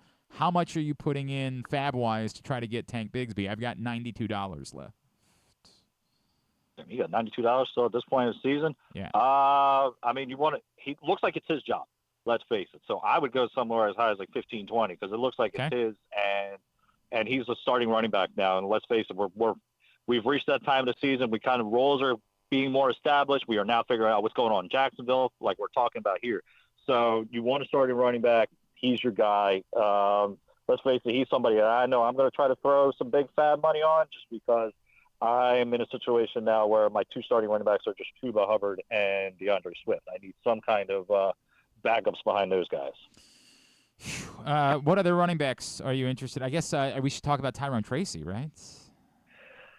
Yeah, see, that's what made it difficult. Tyron Tracy I have in my article. I had Jalen Wright in my article as well. Both of those guys, they're playing in relief of other guys. We need to see what those circumstances are. Tracy, it seems, is going to get all the carries if Devin Singletary's out. But that's also kind of been the case when Singletary's been healthy. He seems to be, the only person getting the ball, and Tracy's mixed in here or there. So, yeah, if Singletary's out, sure, you want to play Tracy as a spot start, but don't go overboard on fab. I still think that once Singletary's healthy, it's his job. Now, in relation to Jalen Wright, we got to wait and see, because the Dolphins are on a bye this week too. But we have seen now, we saw it again even this past weekend, the Dolphins can always support two running backs. So whenever two running backs are healthy, you want to roster those guys. So this week it was Mostert, and Mostert had 80 yards. Wright had 86, and then Achane was having a decent game before he got hurt too. So I'm comfortable owning all three of those Dolphins running backs. Wright is probably the one that's going to be stashed on your bench, but it just takes a small little injury to make him active for you. Is there anybody that you would give up, like a Trey Sermon? I guess I had to hold on to those guys to see who's playing. Never mind. I don't have anybody I can give up for Jalen Wright. I really don't. I guess I could. Oh, you know what? I played. Did you mention Cam Akers? Yeah, Cam Akers. Yeah, that's somebody that I was talking about a couple of weeks ago. I'm giving up on that. I dropped him in almost every league. Okay. He just. Well, we know at some point that job's not going to be his. He's third in line there. So you would. And on top of that, he's just been ineffective as a runner. He's found the end zone a couple of times. Don't get me wrong, but he's just been so ineffective that as soon as Dameon Pierce is back and especially Joe Mixon's back, he'll probably never touch the ball. So again. You would rather have Jalen Wright than Cam Akers. Exactly. Yeah, the White gives you some upside for later on in the season, as opposed to Akers is maybe good for you in another week, maybe if that. PressBox Fantasy Football Analyst Joe Serpico with us here on GCR. By the way, is A.J. Brown going to play this week? I hope so, because my team is desperately needing him. You were mentioning how you were in bye week hell last week. I was in that case with A.J. Brown on a bye, but then I also had St. Brown on a bye. I had Jameson Williams on a bye and Calvin Ridley on a bye. So I literally played Michael Wilson, Tutu Atwell, and a guy we're going to talk about in a second here, and saved my week is Darnell Mooney. All right, so yeah, let's get into it with the wide receivers. You mentioned Mooney. I have not been able to find him, unfortunately, in any of my leagues, but a ton of guys who put up points last week. I mean, like a nuts week as far as some wide receivers that nobody owned. For guys like Alec Pierce, for guys like Darius Slayton, Jalen Tolbert, Juju Smith-Schuster becoming a thing. No. Okay, let's talk about that group, and then obviously the other names that you have as far as wide receivers are concerned. Mooney was like borderline. He was just outside of 50% of leagues, but if he's available, I absolutely grab him. It's not just because of what we just saw on Thursday night where he had 9 catches on 16 targets, which is an absurd number. But the thing there being, we can't expect Kirk Cousins to throw it 58 times a game. Let's be brutally honest there. But Mooney also does lead the Falcons in snaps for wide receivers, so that's something to keep in mind. And he's just a few behind Drake London for overall. So Mooney looks like to be a 1A in Atlanta as opposed to it being 1-2 there. In regards to Juju Smith-Schuster, we have seen that act before in Kansas City. I think it was like week 1 whenever they signed him that 1 year, and he popped off, and we all thought, all right, he is the guy there. I'm not diving all in until I see some more out of him. I'm not falling into that trap one more time. So if you're desperate, grab him, but I'm not spending any fab on him. The other 2 that I have written down is Jalen Tolbert. Led the Cowboys in every receiving category. He led them in receptions, targets, receiving yards, and he had the touchdown, the game-winning touchdown for them too. He is definitely somebody that I am kind of putting on my radar, spending a little bit of money to get on my team, just because, I mean, we've talked about it numerous times. The Cowboys, they are showing some signs of life at running back with Dowdle there, but let's face it, they're going to be in a lot more games where they're passing the ball, and they needed somebody to step up outside of Jake Ferguson and CeeDee Lamb, and it looks like it's going to be Jalen Tolbert. And Tolbert was a guy that I had as a sleeper last year, so maybe I was a year too soon, but I'm kind of glad to see that sometimes I'm right in what we're doing here. And I saw you had Downs on your list still, but what about Pierce? Like, that was eye-opening. Yeah, so, I mean, I kind of poo-pooed on him just 2 weeks ago because I said I was waiting on Downs to come back, and I thought that he would not be a factor anymore. The thing that scares me with all of now these Colts wide receivers, they're all having these great games, but they're having these great games with Joe Flacco, and we don't know how long that's going to last us.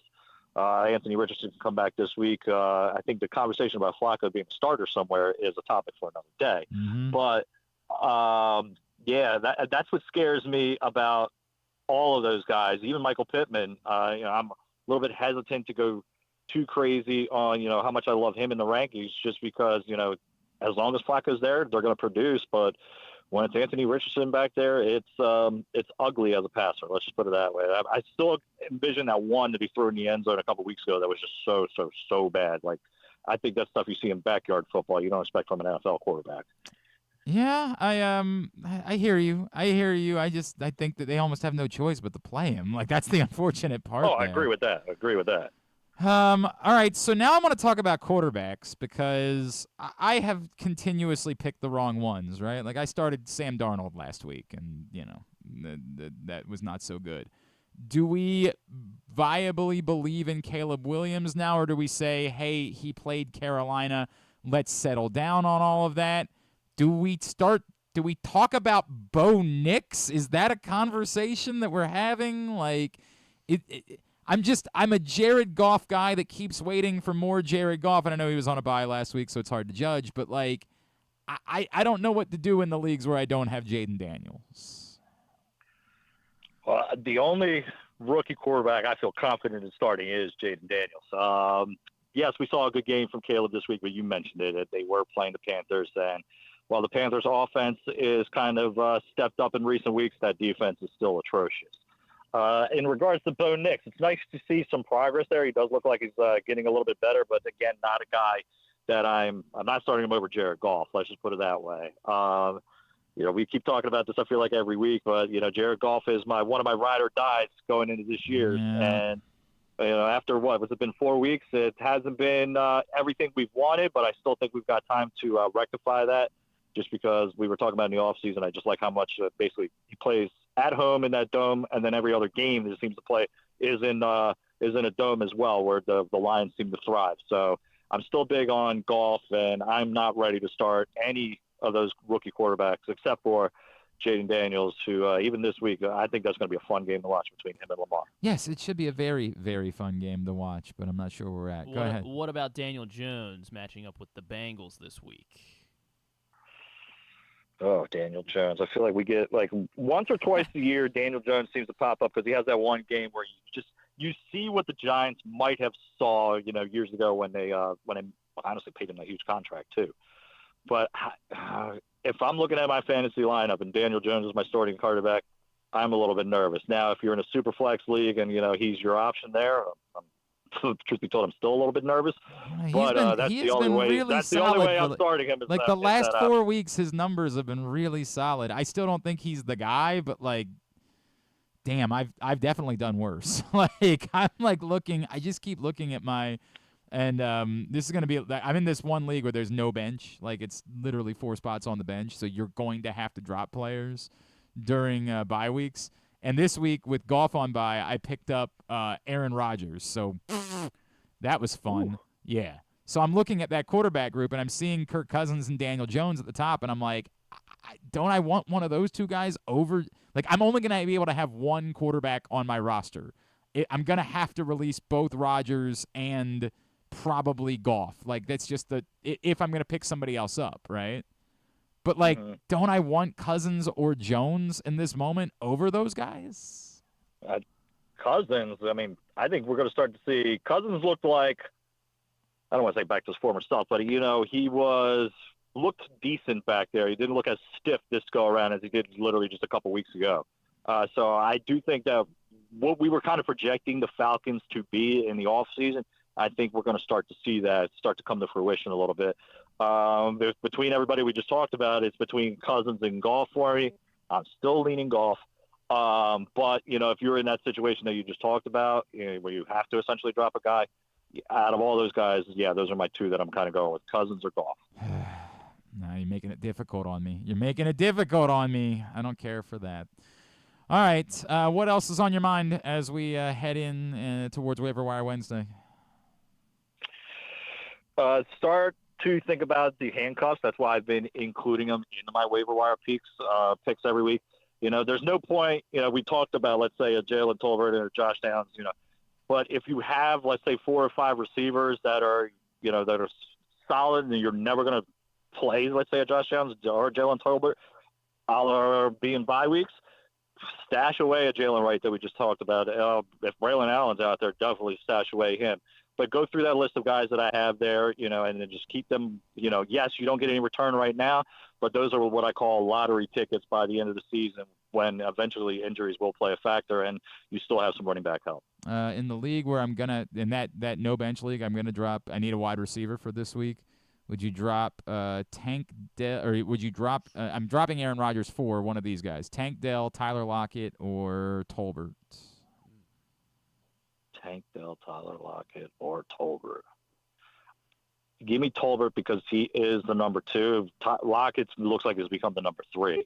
Okay. Yeah, I think that's the route I'm going. I'm going with Tolbert there, yeah.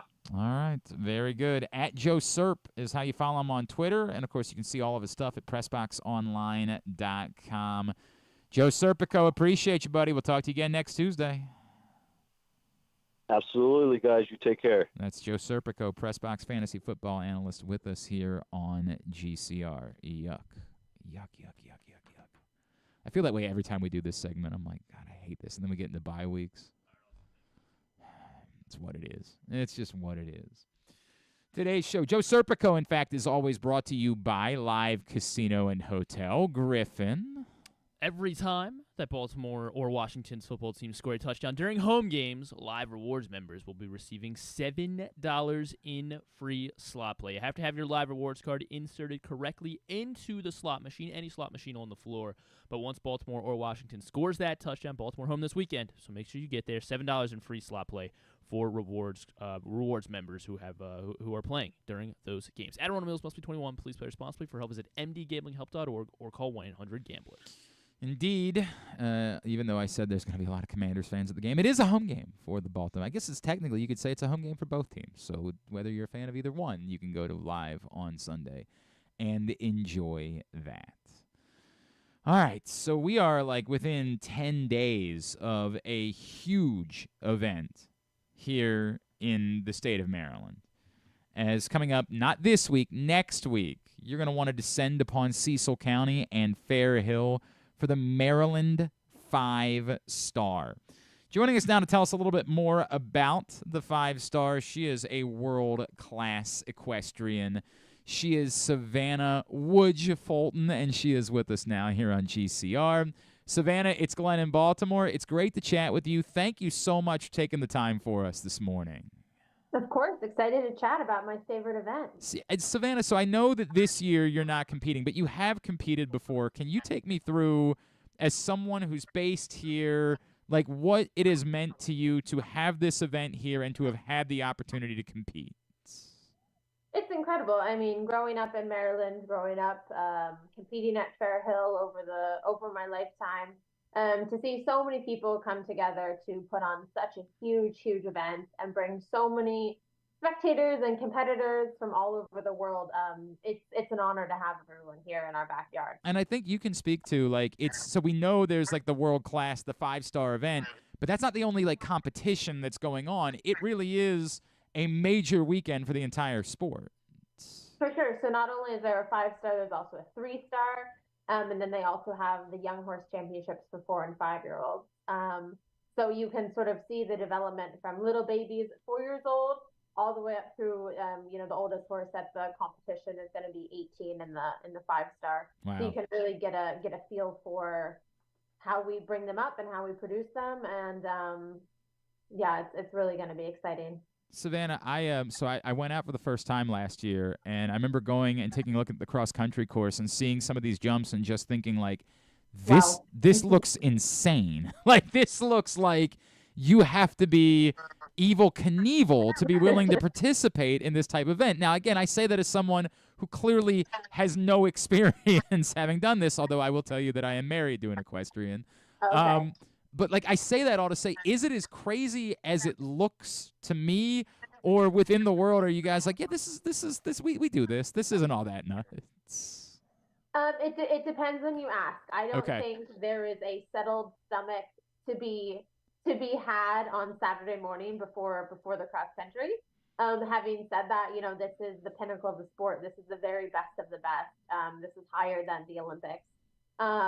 So you're not seeing just any sort of Joe Schmo. There's very strict qualifications and, various different steps that you have to go through to be able to compete at that level. But it is a true test of horse and rider. It is the most ultimate sport in my opinion. So you were chatting with Savannah Fulton, FMF Equestrian out in Finksburg. She's with us here on GCR as we're getting ready for the Maryland 5-star next week. Savannah, I asked this because it is often fascinating to me as well to watch the various disciplines. And, like, I try to make a comparison. It feels like it's almost like asking a basketball player to then go play, like, soccer with the basketball later, right? Like, how do competitors, or how are they able to focus on and train and practice enough on the various different aspects of competing? Because I feel like that's a really underrated part of what makes this sport so incredible.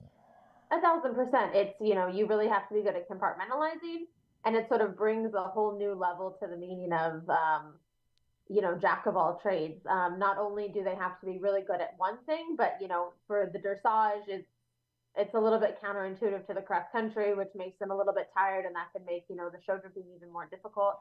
And like you said, it's like asking, a basketball player to go do ballet the day before and then go run a cross-country event the day after. Right. And so it's a lifelong training build-up to be able to sort of put all three pieces together in one weekend. Again, I know these are dumb guy questions, right? But, like, do you get to a point where, like, the horse is really good at one of the disciplines, so you're like, okay, we don't have to worry about that one as much and maybe spend more time working on the others, or, like, does it just not work that way? 1,000%, and every horse is a little bit different, just like every person is a little bit different, and they definitely have their strengths and their weaknesses. And so you just try and put together a program. I would say for, these horses specifically, the fitness component to be able to go on that very long course on Saturday is sort of the base of your program, because they have to be fit enough to compete. And then sort of from that, based on your horse's strengths and weaknesses, you can fine-tune the program so that you can work a little bit more on where they need help. Savannah, the event itself, can you speak to what it means to the entire community in Maryland? Like, how much has this changed the reality for the equestrian community having this event over the course of the last few years? It's huge. There's only a handful of these events in the entire world. up until Maryland 5-star was created, the only one we had in North America was in Kentucky. And so if you wanted to do a 5-star in this country, you were very limited to, and Kentucky is an amazing event, an amazing facility, but it's in April, and obviously that's many months of the year. So if your horse isn't peaking right at April, you either had to wait another year or pony up the tens of thousands of dollars that it costs to put your horse in a plane and ship it overseas to compete one of these events. So now that we have one here in Maryland on the best footing, I think, anywhere in the world, it's incredible. And you're really starting to see that with how many overseas competitors we're getting that are getting the words getting back to them that this is truly an amazing event. And it means a lot that they're putting their horses and their teams on the planes and coming over to compete here. For people, and I will acknowledge, Savannah, I was one of these people, and somebody might judge me and say, didn't you just say your wife's an equestrian, and doesn't this make you kind of a bad husband? All right, ease up over there. But I showed up for the first time not really knowing a lot about what I was getting into, like what it is that I was going to watch. And so I wonder if you could help out, because a lot of our audience is still probably like, yeah, I'm aware of the sport, and I've heard you talking about it, but I still don't really know what it is that I'm going to go watch if I go up there.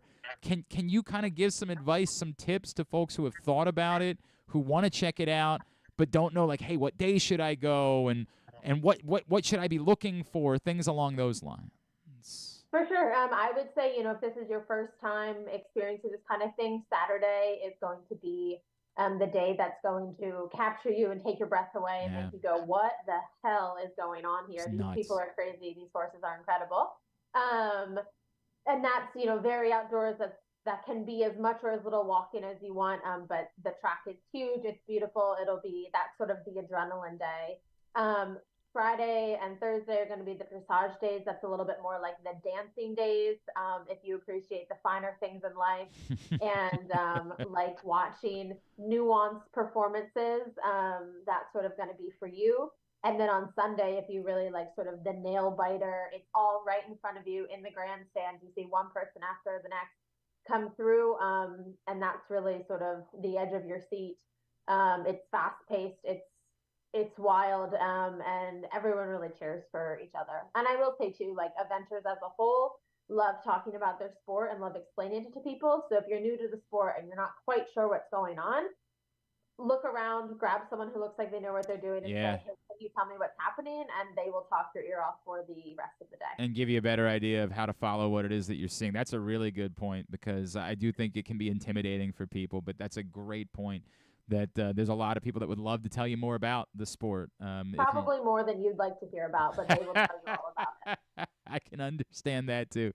And did I just see that you're going to be part of the broadcast this year for the events? Yeah, I'm not exactly sure what the final schedule is yet, but I'm going to be there certainly on Saturday, enjoying all of the competition and all of the food. That's going to be there. And that's the other part. Like, on top of the actual event, it's like a giant fall festival up at Fair Hill. And so it's a perfect weekend to get up and check out Fair Hill. If you've never been there before, it is, as Savannah keeps saying, a beautiful, beautiful property, and a really cool chance for you to just have a fun day hanging out, great food, beer festival. The Corgi Cup. By the way, we need more Corgi Cups in our world. We got to figure out a way to do that more frequently. But that's all at the Maryland 5-star, Maryland 5-star with the number 5.us. Savannah, if people want to find out more about you, where can they follow you or FMF? Where can they check you out? Yeah, I'm on Facebook, Instagram, Wooge Fulton, Woodge. I am the only Wooge Fulton. But by the way, can you tell me where Wooge came from? I have some very interesting parents, and they just said, "Oh, it looks like a Wooge," and so here we are that many years later. I'm hoping eventually it'll become like an Oprah or Beyonce thing. I can just drop my last name. You'll just be Wooge. Fair enough. But yeah, we've got to get a few more people out there supporting eventing before I'm famous enough to do that. And FMFequestrian.com as well. And I'll make sure. I'm sorry, I've been saying Savannah the whole time. I'll go with Wooge moving forward. That's a promise. Wooge, I truly appreciate you spending the time with us. We can't wait to get out there next week for the Maryland 5-star. Thank you for spending the time with us this morning. Of course, enjoy. That's Wooge Fulton, a world-class eventer. And again, the Maryland 5-star not this coming weekend, but starts next week. And everything kicks off out at Fair Hill Thursday and Friday for dressage, cross-country on Saturday, and the show jumping on Sunday to crown the champion of this world-class event right here in our backyard. And, yeah, I had to go. Like, admittedly, and I said this before, like, we were talking up the event the first year, and I was kind of talking out of my butt a little bit because I had no idea what it was. I had been to, like, my wife, when we first started dating, was still doing horse shows, and I had been to a couple of them, but truth be told, even then, I wasn't really paying attention. I was just there because, I was dating a girl and needed to show interest in what it was that she was doing. I went last year, and, like, the cross-country, just seeing the course, even before I saw a single jump, just seeing the course, I'm, like, looking at it like, no. No, you're not. You're riding up to this thing on a horse and thinking that you're going to jump that? No. Ain't no way. Ain't no way. And it is crazy, man. Like, it really is, like, defying physics in what you would believe that, a horse and rider could do. So it is a very cool thing. And it is my goal. Again, I'm trying to figure out a day that I can go with the family this year because we ended up doing 2 different days last year. I went up one day, and then my wife and kids went up a different day. And so I'm trying to figure out if I can make that all work all at once. It's difficult with my schedule, but hopefully I can pull that off. And it seems like the Ravens don't have any interest in helping out. Like, you couldn't have maybe played on Thursday that week or something like that. That would have been beneficial. Would have been nice. Jerks. Playing at 1 in the afternoon. Who does that? Most of the league, but still. Also, I need some help. By the way, Maryland 5-star next week. Maryland 5star.us. I need some help. I'm going to be in Indianapolis on Sunday.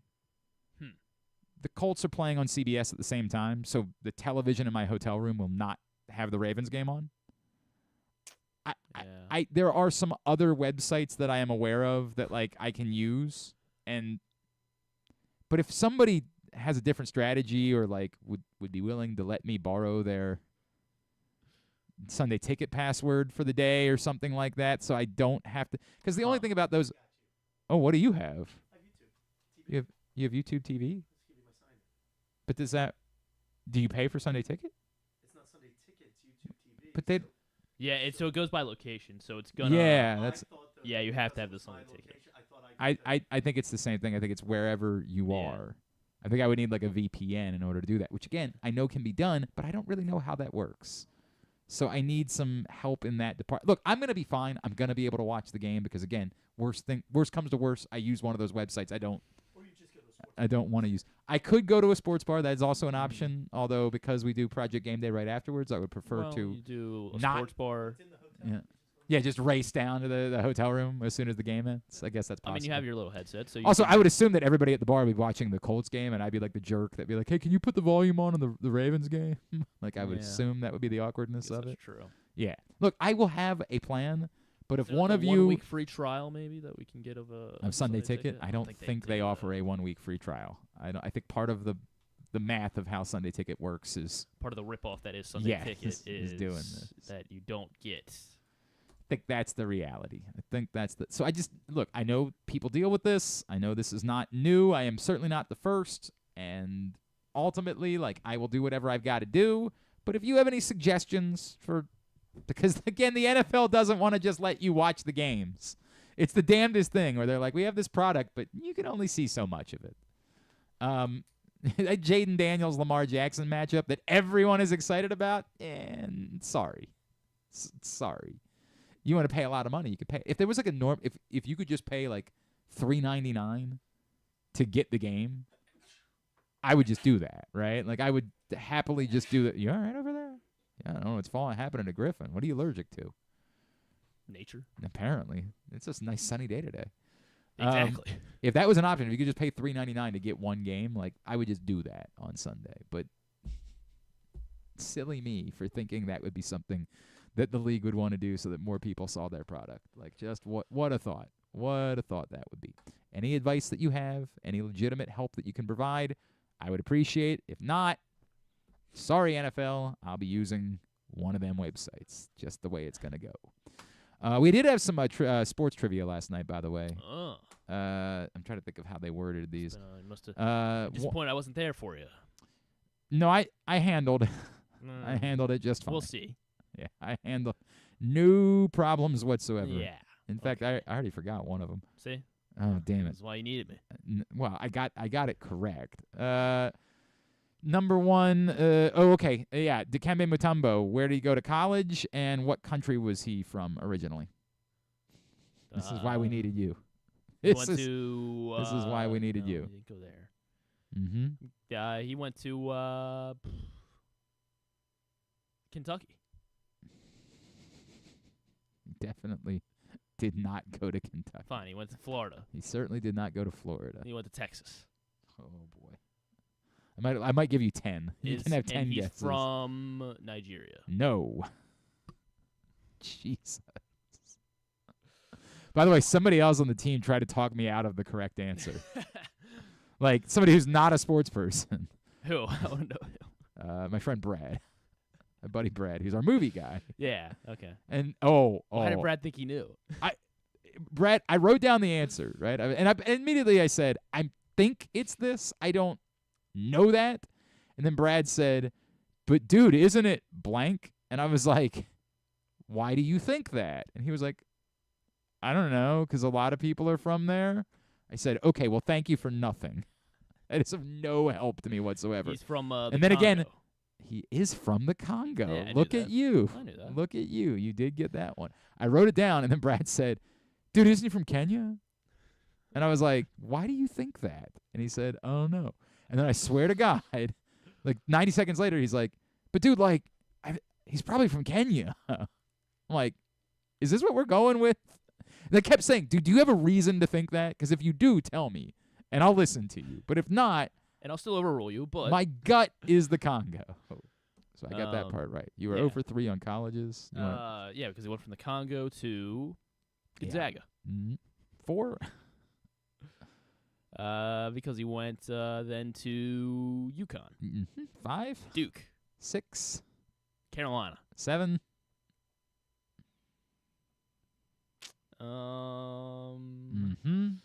Georgia. No. Huh. What was that? Georgia Tech. No. Georgia State. Georgetown. Oh, Georgetown. It's very bad. Very bad. Now I know. Very, very bad. Georgetown by way of Congo. Yes, correct. Everybody knows that. Number 2, one of the other sports questions. Though it may be assumed to be associated with Ohio State University, Bucky is the name of the mascot of what Big Ten university? So he's not. Okay. So it's not Bucky the Buckeye. It's not Bucky the Buckeye. Or it is. But they're saying it's not Bucky the Buckeye. It's not Bucky the Buckeye. I assure you, it's not Bucky the Buckeye. What's Buckeye's name? I have no idea, actually. I don't even know what their mascot is. So Bucky would be. Oh no, I do know. They so have Bucky's the Badger, obviously. Yes, Bucky is the Badger. Wisconsin is the correct Bucky answer. the Badger. And then the final last night was a you sports. know what Richmond's mascot's name is? I don't. The Spiders. Yeah, I know that, but what's the name of the mascot? It's Webster. Oh, okay. That's actually a pretty good one. Yeah, That's good. That's good. I like that. Have you seen the picture that's floating around the internet of like 2 people on the beach with like you can see the hurricane in the background. They have a smile. Like you can tell it's still a ways away. Like they're not in imminent danger or anything like that. But like, maybe want to get out of town. But they have a kid with them, and the kid is doing the Spider-Man pose, and the entire internet is just like, yeah, that hurricane's not messing with that kid. Like that kid is Spider-Man. Oh, Brutus, obviously. Brutus, that is Brutus. We should have known. Yeah, we should have known that. And then the final last night was also a sports question, which was, I would say, good for me, except for it was a ridiculously easy sports question that the majority of the bar got, which makes it kind of a bad final. The category was Charlie Hustle and the late Pete Rose.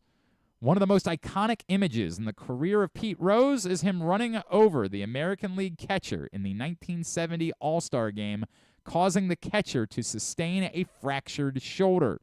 What is the name of this American League All-Star catcher who played for the Indians, Athletics, Mariners, and Brewers in a 12-year career? Man. Because he...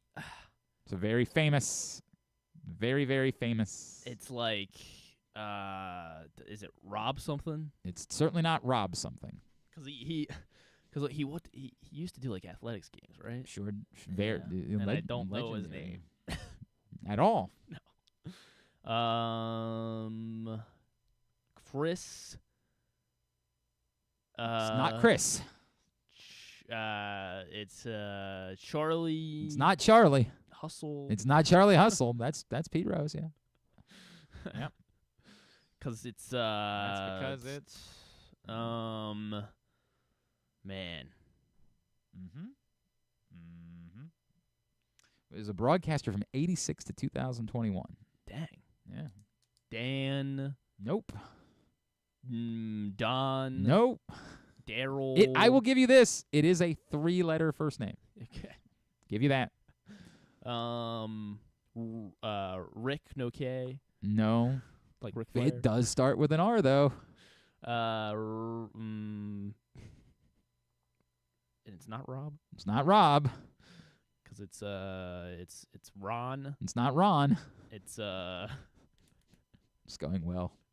This is going very well. It's yeah. Rock. It's not Rock. It's a very common first name. It's not weird. R. Yeah. 3-letter first name starts with an R. Rock's a weird name? No. 3-letter Rock probably would be a weird first name. Guess maybe. Yeah. Rip. No. Not Rip. Rip Hamilton. Very common. Very common.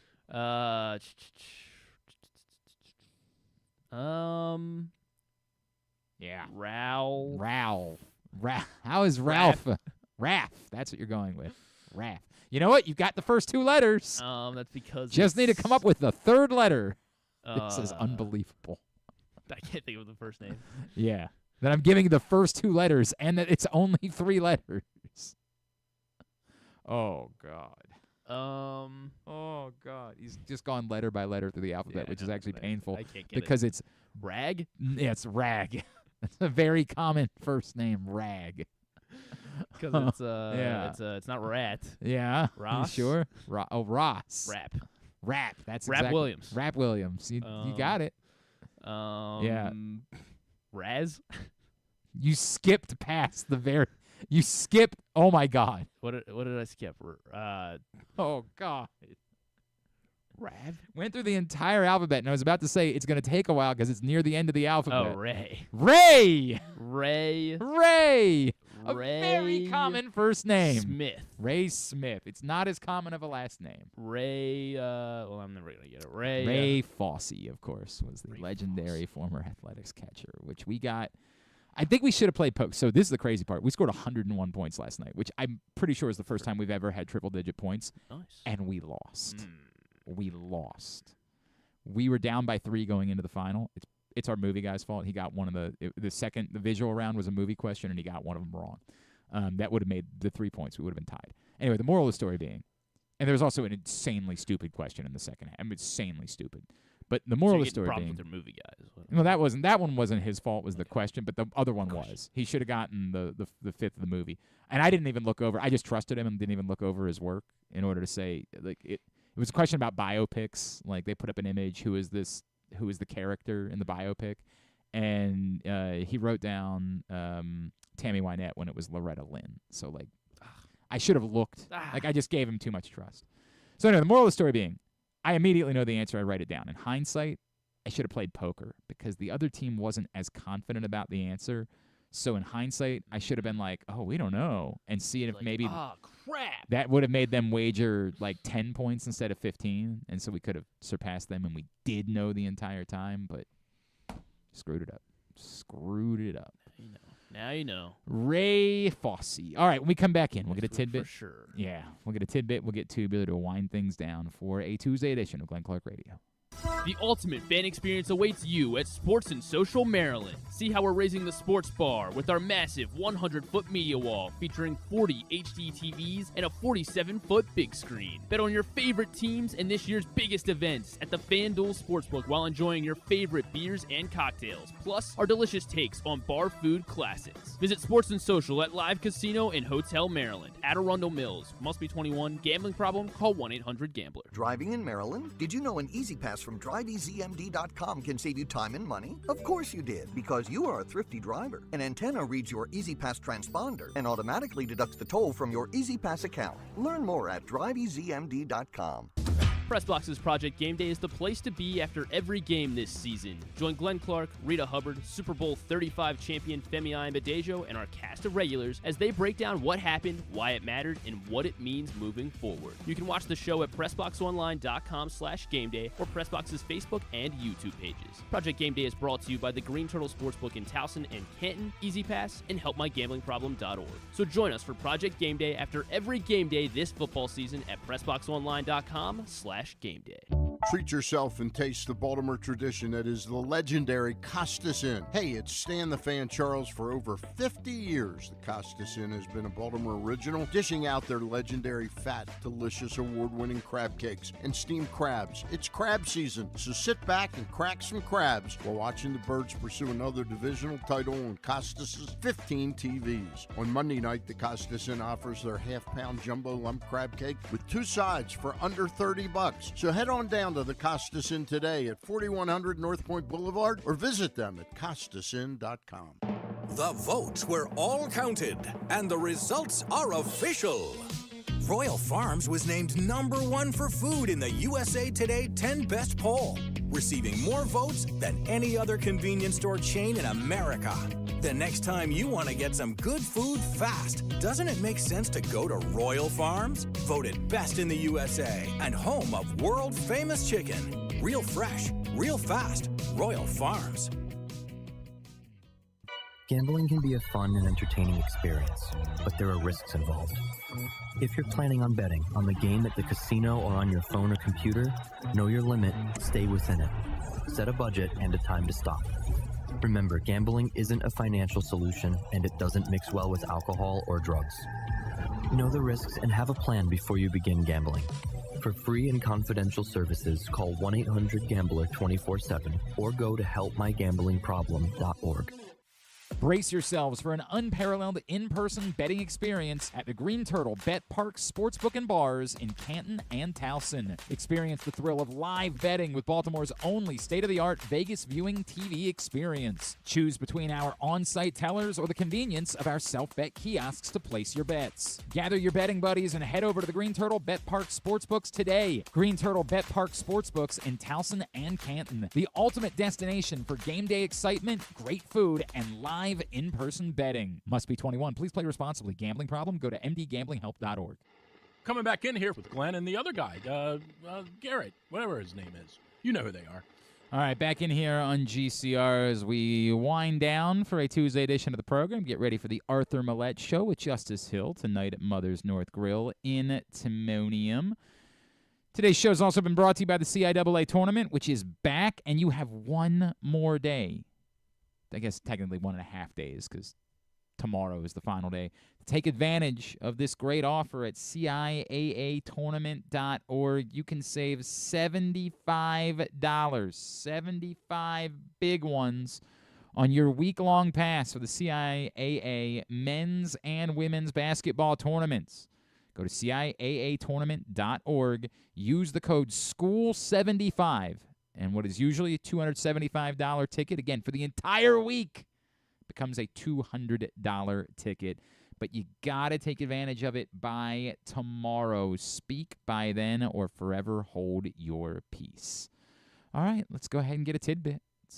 Be great at it. That's not that. We're so close sometimes. Sometimes we're just so close to putting it all together. And one day, it is my belief that we will. And when we do, it'll probably be the final day of the show. It's probably the way that's going to work. Have you ever thought of taking a cruise to these wonderful destinations with sunny skies and beautiful beaches? Well, wait no longer. We're ready for you to cruise from the Cruise Maryland Terminal. Have a little phrase that you can go from baggage to margarita in about 15 minutes. Choose fun with an array of destinations, onboard activities, entertainment, and world-class cuisine. Contact your travel agent and book your cruise today. Let your adventure begin. All right, what you got? All right, I went over all of the Kerry Carpenter, Emmanuel Clase ones. There are a couple more Tiger ones. So I did mention Kerry Carpenter, only the third player in Tigers history with a go-ahead home run in the 9th or later of a playoff game. Any idea of the other two Tigers players? Miguel Cabrera. No. 06. 06. Prince Fielder. Not Prince. 06. That was the year they made the World Series. Tigers made the World Series? Yeah. Oh, really? Yeah. Maglio Ordonez. Maglio Ordonez Yeah. was the last Tiger to hit a go-ahead home run in the 9th or later of a postseason game. The first Tiger to do it was 1972. 1972 would have been... Yikes, 1972. That probably predates Trammell. 1972 Tiger? Am I going to feel stupid? I mean, I guess, I don't know. It's just, I guess one of the greatest Tigers of all time. One of the greatest Tigers. Still in 72? Mm-hmm. So... Yeah, I guess he wasn't the back end of his... Still in 72, one of the greatest Tigers of all time. K-Line was Yes, still... Al I Kaline. didn't realize he was still... He was, in fact, in 1972. Two pitchers. In my mind, Al Kaline is like, I think of the 50s and the 60s. I do not think of Al Kaline playing in the 70s. That's crazy. Tarek Skubal was great yesterday. Only two pitchers have recorded 12 scoreless innings while allowing no more than one walk over their first two career postseason games. 12 scoreless innings. Tarek Skubal is one of them. Yeah. Dizzy Dean. No. Sandy Koufax. No. Roger Clemens. No. I mean, this is a pretty broad... Yeah, he was a New York Giant from 1900 to 1916. Oh, if you had said that to begin with, I don't know. Christy Mathewson. Oh, actually, I probably should have guessed that. Christy Mathewson and Damn. Tarek Skubal, the only two on that list. So, yeah, pretty impressive. The Royals also... So, the Royals... The other thing you don't know about Christy Mathewson, Babe Magnet. Really? I have no idea. Hold on. I have his Wikipedia up. Let me see. Yeah.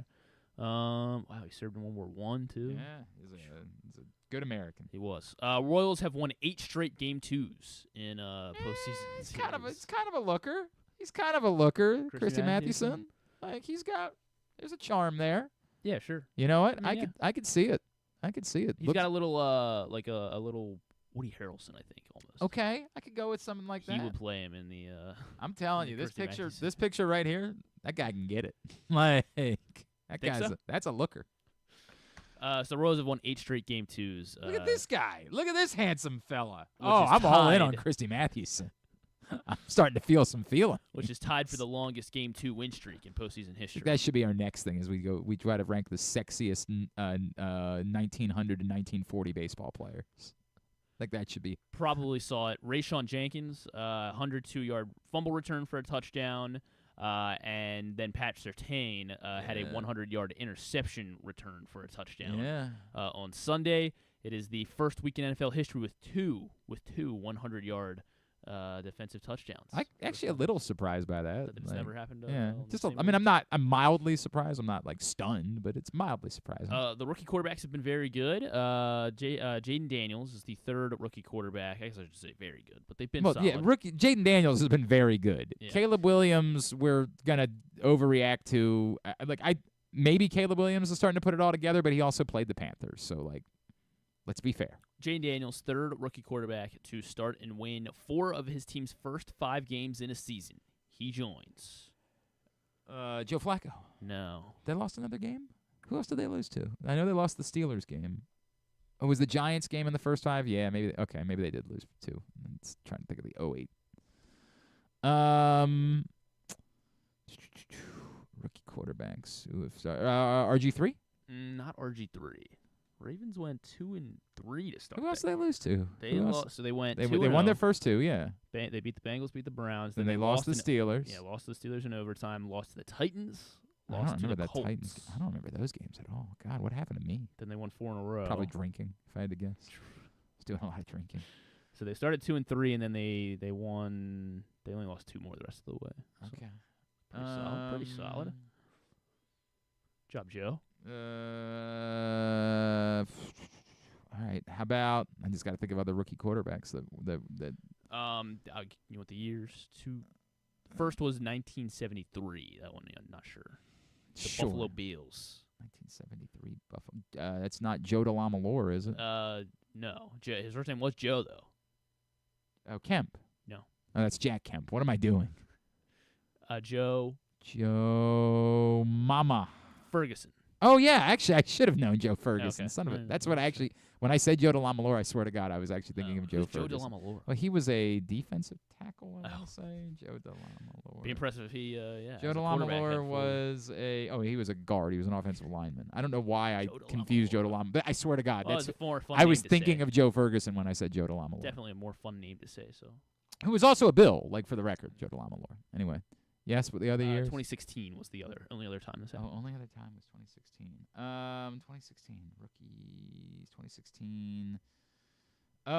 That was it? That was the Goff Wentz draft, right? And I don't.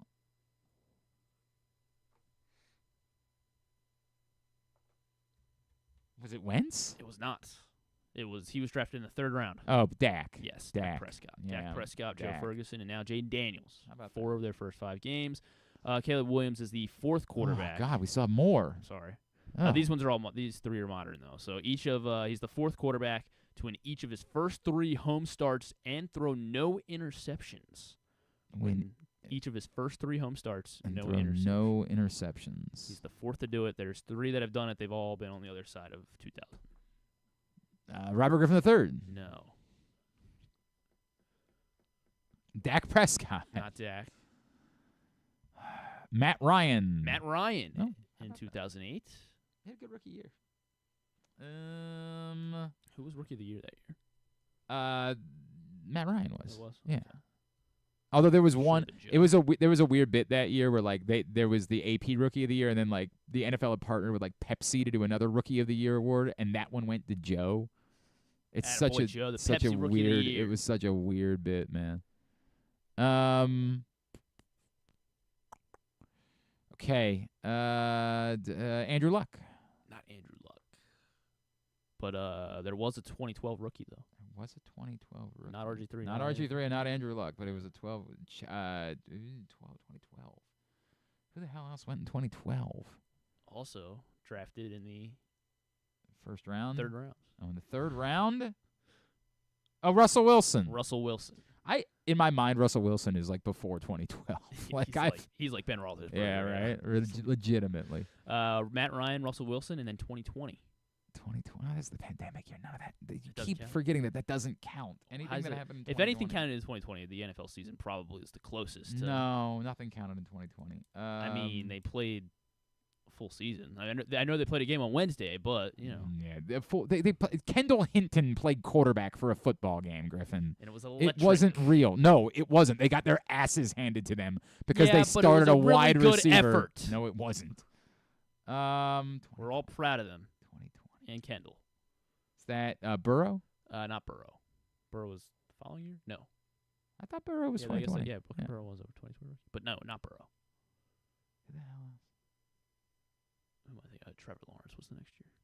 Tua? Yes, Tua. Okay, So all right. Matt Ryan, Tua, Russell Wilson, and now Caleb Williams. All right, very good. Now, let's get totally tubular.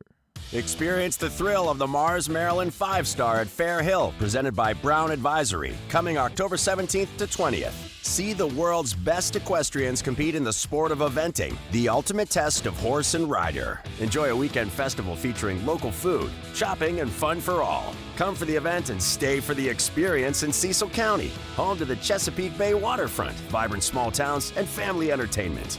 Tickets on sale now at maryland5star.us. All right, here's what's coming up this evening. You know, the Arthur Millette Show. Come join us, Mother's North Grill in Timonium at 7 o'clock. Special guest Justice Hill. If you can't make it, you can watch it Facebook.com/PressBoxSports, YouTube.com/PressBoxOnline. But why can't you make it? What is so important in your life, Earl? Seriously. Just get out to Mother's North Grill in Timonium tonight. Earl? What did Earl do? Yeah, Earl knows what he did. You settle down over there. You don't want to be on Earl's side, I promise you. A couple local soccer teams in action tonight. Georgetown, UMBC, 7 o'clock on ESPN+. Loyola St. John, 7 o'clock on Flow Sports. NLDS, Game 3 for the Phillies and Mets, 5:08 on FS1. Aaron Nola and Sean Manaea. Or is it Manaea or Manaea? Manaea, that's what I thought. And then Padres game 3 at 9:08. Walker Buehler, Michael King. What? It's in Los Angeles. Yeah. 2 West Coast teams. They played at like 8:30. Forced them to play it. It was on the in weekend. San Diego. Yeah. What? It's in San Okay, but it's still on the. Do you know which time zone San Diego's in, Griffin? Yeah, but they're playing in San Diego. Thank so I you. just want Nailed it. Game 5, deciding Game 5 in the WNBA semifinals, 8 o'clock between the Connecticut Sun and Minnesota Lynx. Who's going to face the Liberty in the WNBA finals? It's opening night for the NHL, even though it's not actually like opening. They played 2 games over the weekend. It's a whole thing. And it's also not. By the way, is there an afternoon hockey? Yeah, and speaking of bizarre things, not only is it an afternoon hockey game, it's an afternoon hockey game in Seattle. It's a 1:30 hockey game. Hell yeah. Blues Kraken. No one does hockey like Seattle. Yeah, I guess. 4:30 locally, Blues Kraken, then Bruins Panthers at 7, and Blackhawks Hockey Club tonight at 10 o'clock. Big sports day. Yeah. College football, the real big one today. Florida International and Liberty at 7 o'clock, and some preseason hoops on NBA TV. Pacers Hawks 7:30. WWE NXT at 8 on the CW. Non-sports. Oprah special on CBS. She's interviewing Riley Keough. So it's about the Presleys. Yeah. Yes, the Presleys. Yeah. Kamala Harris, I believe, will be on Colbert tonight. Now, what's she plugging? Is she plugging the Presleys? Like what's she? Might be. She might say. I hope you guys saw. Yeah, the Riley Keough Oprah show. Yeah. Yeah, right. Or that they'll just be breaking down. She's Oprah actually special. talking up the new season of Only Murders in the Building. Maybe she's. Maybe You guys, she'll. you guys been watching? New episode of Only Murders in the Building today as well. New episode of the Aaron Hernandez show on FX, and and then on Prime Video, Killer Cakes special. It's like a baking thing. With, Sure, like, it is. They make cakes that look really like scary and realistically scary. It actually looks kind of solid. Matthew Lillard is a judge. Okay. He's the guy who played Shaggy. I'm aware of Matthew Lillard. He could have been working at Royal Farms, and I would have. You would have known. Yeah. All right. Very good. That's what's coming up tonight. You can find the rest of it at glennclarkradio.com. Thanks today to Seth Walder. Thanks to Eli Heidenrich from Navy. Thanks to Joe Serpico. And to Woods Fulton. We'll get all that up in the greatest hits section of the Here we go. tab at glennclarkradio.com. Anything tomorrow? Connor Orr will Connor join Orr us. from SI will join us tomorrow. Stuff and Things. Stuff and Things. Thanks to everybody at PressBox, all of our great sponsors and partners, including the Maryland 5-Star Live Casino and Hotel, Cruise Maryland, Easy Pass, Royal Farms, Green Turtle Sportsbooks in Towson and Canton, HelpMyGamblingProblem.org, Costas Inn, MSAA, the CIAA Tournament, the Baltimore Orioles, your local Toyota dealer, buyatoyota.com. Thanks to Griffin at Griffin_Bass. Follow us, Twitter, Instagram, and TikTok at Glenn Clark Radio. We will see you at Mother's North Grill in Timonium at 7 o'clock. Have a great Tuesday night. Go nobody. Duke sucks.